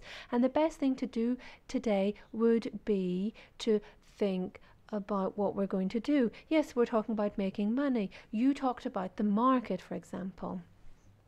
Did you ever think about the possibility of making money from resources that don't have any value? Our economic system, the definition of GDP, is based on that concept, the concept of transition. So you have a pig, you have it slaughtered, then it becomes the food that you eat, and then you have the GDP. Well, no, you can't live from this GDP. The plants don't feed off it. But it's seen as a way of creating prosperity for our society. But we're forgetting that actually we are destroying something which was alive and which had a value. We see it as something that maybe only had a transitional value. So we give priority to these transactions. Now, if I tell someone that I love them, it doesn't mean that it's GDP. But if I buy them a gold watch to do that, then it can be calculated in terms of GDP. So we need to think about the paradigm here. We need to think about what we should be basing our process on. We need to think about empathy, for example. We need to think about the very advanced systems that we have naturally. And we need to have this. We need to remember that we have this very high intellectual capacity.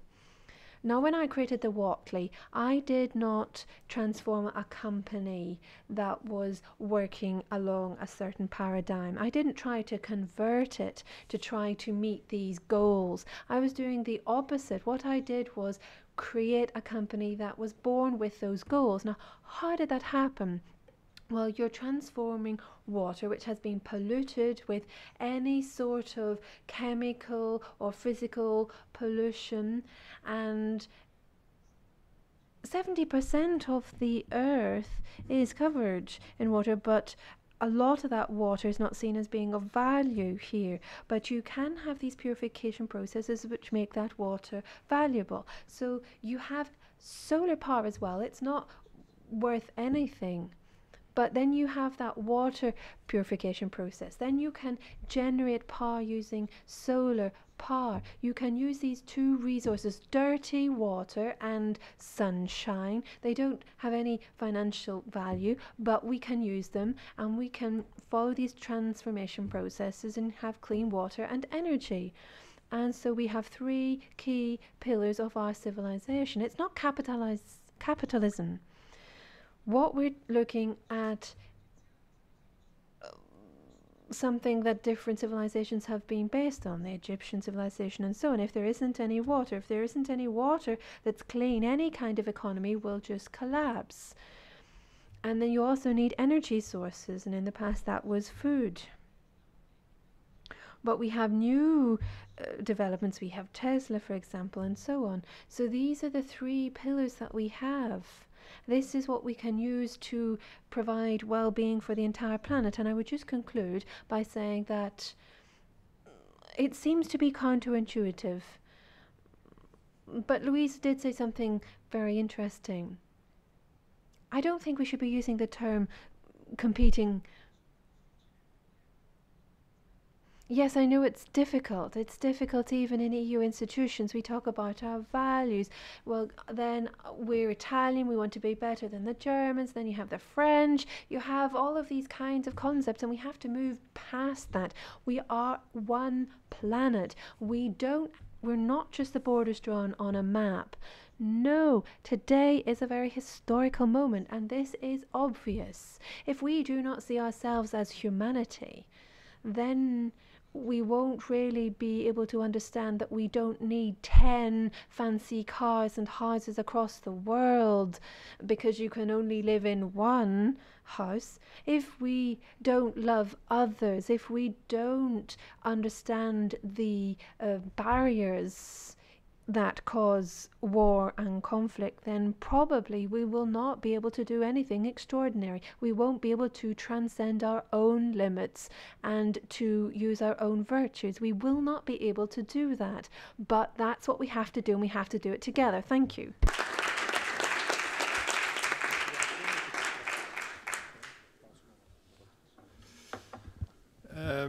Prima di passare Before I give the floor to our guests for questions, I should like to make a comment on etymology of words. And I should like to ask you to think about this. The root of competition, competere, compete, means to look for something together. And I think that we have forgotten not just the meaning of the word economy, but we've also forgotten the root of competition. So I think if we look back at the original meaning of words and act on them, we might be able to do better. But perhaps now, just for some final comments, I should like to give the floor to our guests.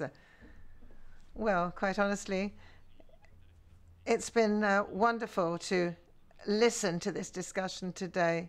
I think it's opened up our field of action considerably, and I'm very pleased that when we talk about sustainability today, we don't just restrict ourselves to the environmental aspect. We go further.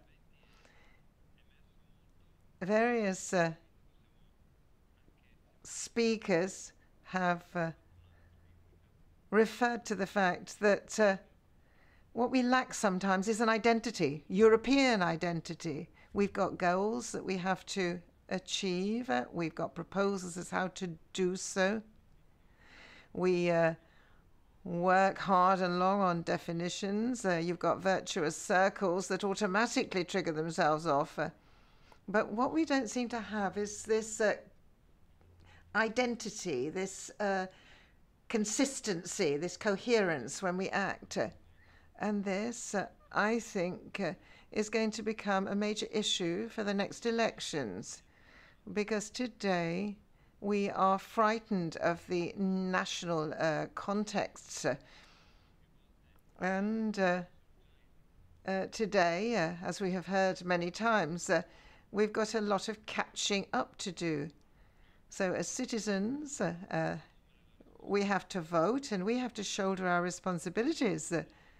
Our responsibilities to make a choice on the basis of priorities.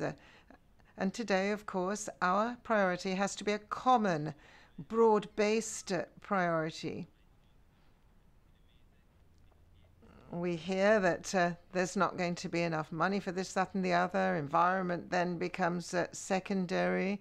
But we have to do our utmost as quickly as possible to make everybody understand that at the end of the month, when our money comes in, it needs to be reinvested into something much broader. Identity is crucial. Now, personally, when I think of the atmosphere in which we live today, I realize that people often put the brakes on when it's a question of formalizing things, because you have to discuss it, you have to comply with procedures. But nevertheless, I think that we can use this approach to remain firm, to act, to shoulder responsibility. Of course, we're not yet there. We don't want to force this on people either. We could maybe, but it wouldn't be very democratic, would it? So we've got to be correct in the way in which we do this. Nevertheless, I think that this is the direction that we have to take. Both politics and institutions have showed us the direction to take. It's their job to identify the goals, but also we need to look at the instruments because if we don't change technology, if we don't keep a careful eye on what is going on, then we shall not be able to achieve the goals that we want to. So this is something which was referred to earlier, the process and how each goal should be achieved via which type of process. So we have to be very specific. We have to act very specifically. So it should be the job of politicians to monitor what is going on, and we have to ensure that those who are on the spot, who need to act, are able to act. They need the arms, the instruments to show that they can change the world in a concrete way. And then the institutions, their politics can develop all these activities which start at grassroots. And it is very, very possible, I think, to end up with this 360-degree turn. Bene. Okay. Well, we've got a little bit of time left to see if anybody in the audience has got any questions. If you want to ask a question, could you perhaps give your name and tell us whom you would like to ask the question to? Okay, I think somebody there wanted to ask a question, yeah? Yes, Simoniansa. I'm a businessman. You're talking about sustainability. And as far as I'm concerned, sustainability is something which has been demonstrated to be very important. I think that we have to ensure that we move forward, we adhere to the right values, and we do this in time. I think it's important for our business welfare. We have said to our workers, families, men and women, that they should have children, and we will actually give them benefits for this. Some people think this is rather strange, but a lot of companies have already adopted this type of welfare system. And I think that this type of welfare benefit system should be developed further so it is more widely disseminated and more beneficial to a greater number. We heard about sustainable finance and how it operates in companies, sustainable companies. We've heard about sustainable environment, sustainable economy, etc. We've had a whole series of comments on all these different types of sustainability. Well, I've looked at certain terms, among them equilibrio. People decide on this. A couple can't get together if you force them to. A client, a supplier can't get together by being forced to do so. Have you got a question? Have you got a question, please? Could you get on to it? Sorry, yes. So,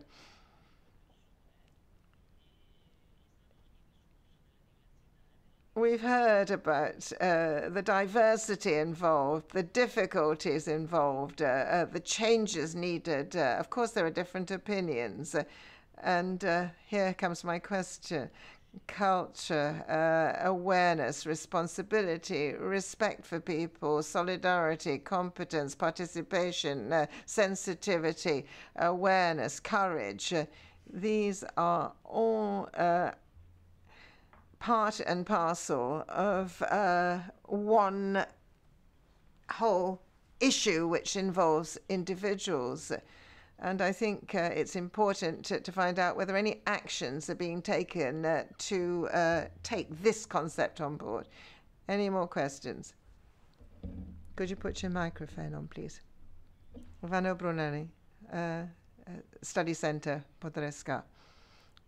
Now, at the heart of all activity, as my colleague said, is the individual. So what is actually specifically being done in Europe to put the human being, the person, at the heart of all this, at the center, in order that we can achieve this epoch-making change? Because time is running out. We have to start with the individual, and what are we doing to put the individual at the center in the world of work, at school? I refer back to the previous speaker here, because activity is infinite. It can be reflected in many different ways. Thank you. Okay. Silvana Atiane on this.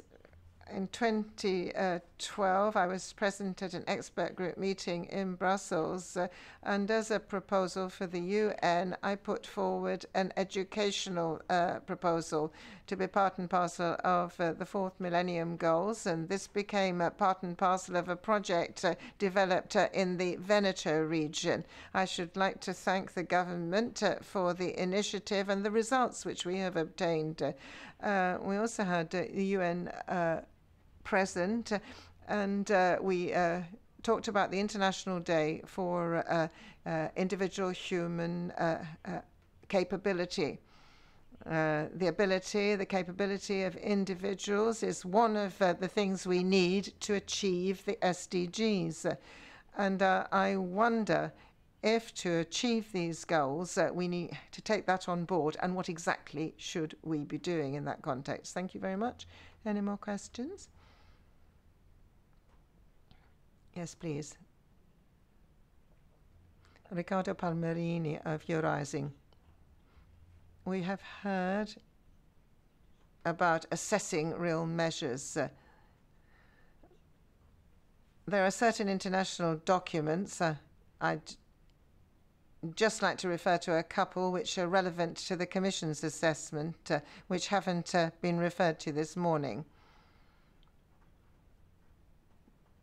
Economic performance measurement document, which the Commission produced, Stiglitz and Fitoussi, and measuring the progress of society from the OECD. And I'm wondering whether these documents haven't been referred to this morning, because these are a starting point on which we can measure a social growth also from an economic viewpoint.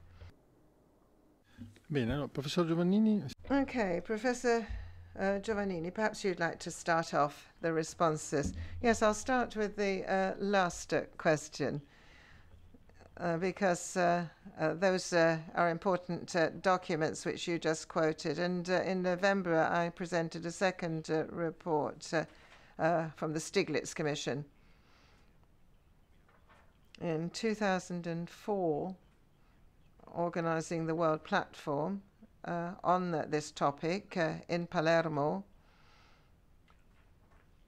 I noted that there was a movement which was triggered off, which led to a lot of resistance in Europe up to 2008, 2009, when steps were made, progress was made in measurement, but it's very difficult to insert this in political processes.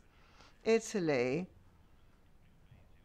is the first OECD country which has introduced those criteria in its economic finance program in the budget law, the budget reform, which was done in 2016. And today, our government, when it prepares a financial economic document after approving the budget law, has to show the impact on 12 indicators. We have chosen, among others, well-being. And really, Italy does have this measurement mechanism, and Europe has an analogous mechanism. But when it is a question of specific operation of this, it's more difficult.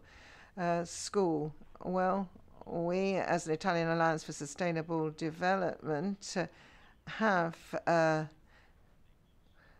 provided online courses in sustainable development to any teachers which want to avail themselves of this. We have created a network of universities for sustainable development. This is unique in the world. 59 universities are involved, exchanging programs and data. And we have at the University of Siena the start of a course in sustainable development, a whole course in that. And we are working on courses for sustainability management for the ministries in our government. So I think it's important to remind everybody of Article 3 of the European Treaty. This is the treaty which contains the principles on which we created the European Union. It is a text which makes me proud to be European. We hear China talking, others talking, but it is true that the image is very important to orient investment and consumption and consumers. The cultural interests are very important beyond market interests. We talk about sustainable development because the Lisbon Treaty enshrined it not that long ago. And what we proposed, and I state this again, and as a political force, the Five-Star Movement before the Italian elections set down 10 points, and all the points should be accepted by Lega and the others. The first of these points is to incorporate the principle of sustainable development, because our constitution does not have the concept of intergenerational justice, as we have just heard from the previous speakers. So Belgium and Norway and France and Switzerland has done this. We, at European level, already have this, but we need to communicate this to our citizens as well. And I think it is important that the European powers commit themselves, perhaps from the next legislature, to putting the SDGs at the core of their political manifestos, and then put pressure on, and over the next 5 years, speed up the pace so that we can really implement the necessary policies. That's a challenge. Would you like to perhaps intervene at this concept of having the individual at the center, perhaps the Commission? And I've got a nice question for finance here. Yes, if you look at sustainablefinance.it, you'll see that there's a whole area dedicated to responsible investment. So when we read labels, for example, it's quite difficult to actually make sense of what's in the food that we eat. And this is something that we have really been looking at. The system has to change. The consumer as well has to become more responsible. Of course, we need to have the proper products available to the consumer. But it's our commitment to ensure that we move forward on this. And from the 13th to the 22nd of November in Italy, we've got the 8th edition of the Responsible Investment Week. So we've got Milan and Rome as the main Italian cities involved, and 2 days are going to be devoted to cultural events for families. We're going to have literary events focusing on sustainable development. So there's going to be a lot of events held over the weekend, which means that you can all bring along your families. Thank you.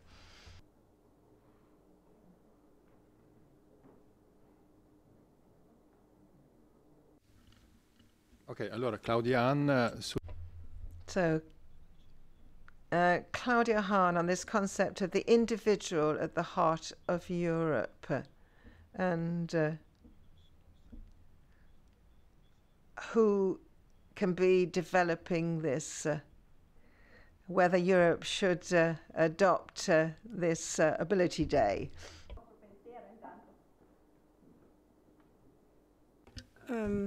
Yeah, because I just see that some of the issues which are mentioned here, like why don't we have a more perfect measuring system, or why don't we do more for the individual, it's just that you also have to keep in mind we are in Brussels need to keep the 28, soon 27 together, and we always have to keep the 28 in mind.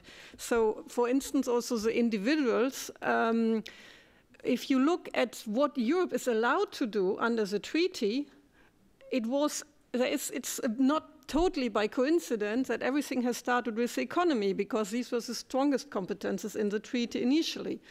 Environment, there is a very strong EU competence, and we have, even environmentalists agree on that we have the most ambitious environmental legislation in the world.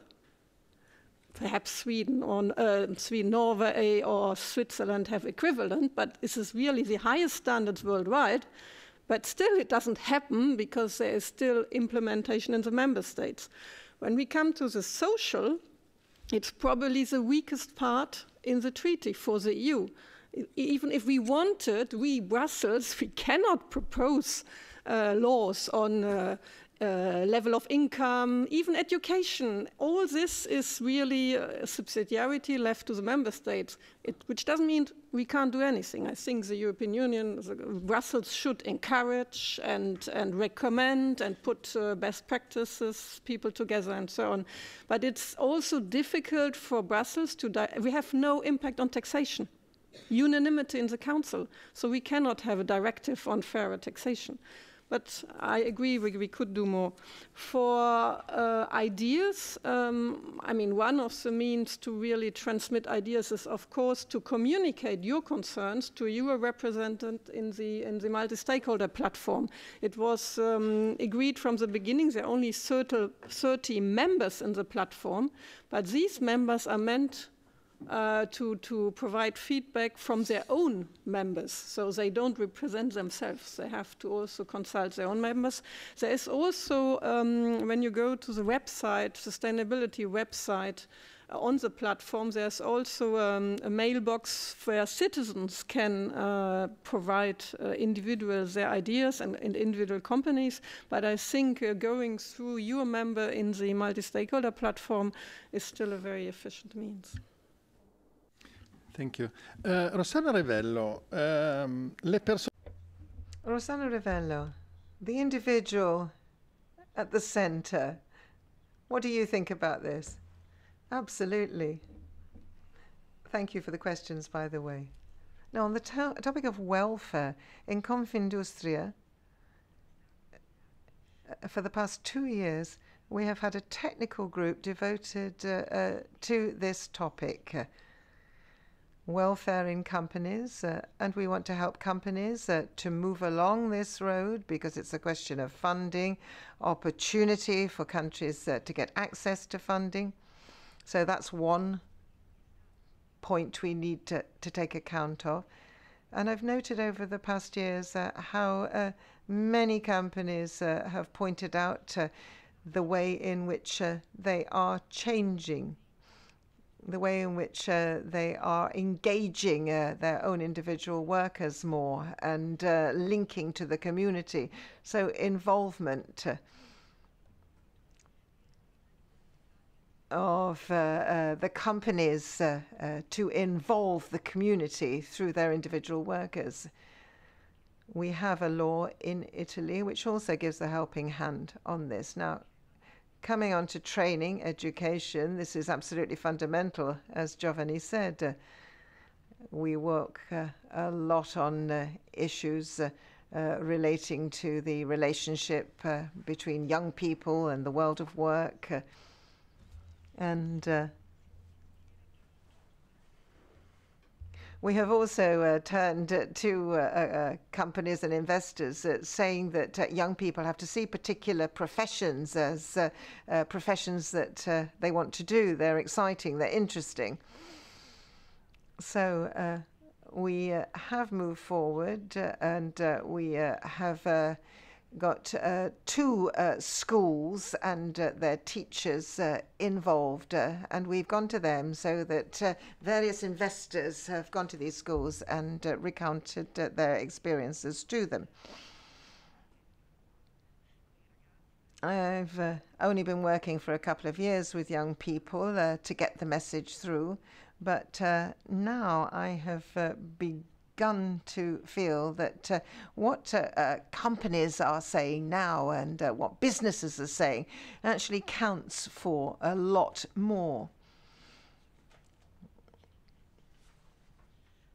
I think it's important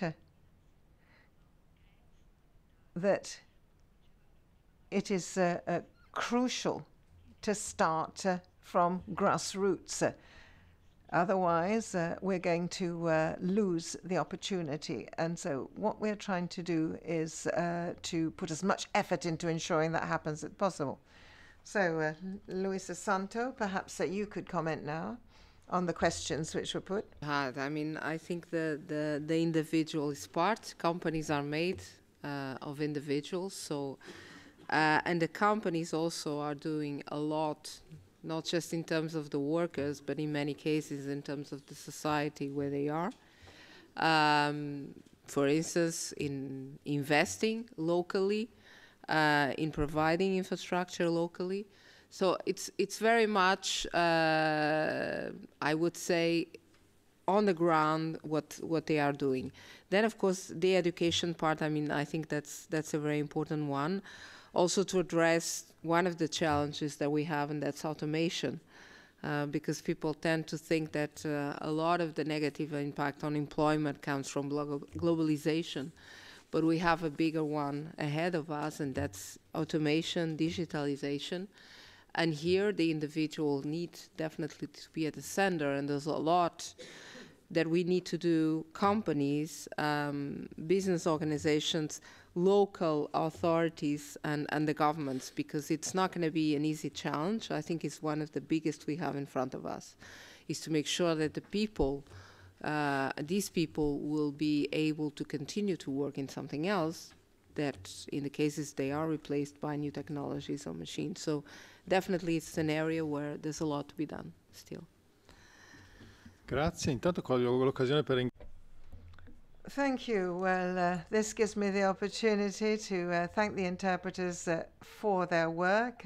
We have to leave in a couple of minutes, but perhaps I could just give the floor to Marco Antonio Artisani. So thank you very much indeed. Once again, I think it's very important that we all talk about the goals. You with your children, with your daughter, with your son. I, as a teacher in a school, we have to ensure that we are present, that we work, as I do, in schools and talk about the SDGs.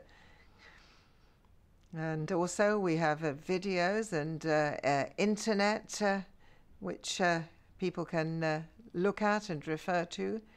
I think it's important that we have people who are able to talk to the public, and I have noted also that requests from institutions are coming in thick and fast, more and more and more of them. So we may well refer to the work which various of you have done, Professor Giovannini, Pietro Negri. So talk to everybody, talk to your friends, talk to your children, talk to your family, get the message through. So once again, I should like to thank you all for coming along here and for your contributions. As regards the questions put. Of course, it's fundamental to put the citizen, to put the individual at the heart of all our policies, of all our activities. This is what we are working for. We're working for individuals. We're working for people. And I think it's also important that we're consistent, that we try and make our facts real. We have a lot of work still to do. Perhaps the shocks that you were talking about can be positive. They don't always have to be negative, as we have experienced. And so I think that this is something which perhaps might encourage another type of debate. There are a lot of things a lot of people are frightened of. We have to look into this in more detail. But if I have more time with my family rather than just doing repetitive work, if I have time to pass messages on to my family, then I'm not going to be afraid of the job I have to do in this linear economy. We're going to move on to something different.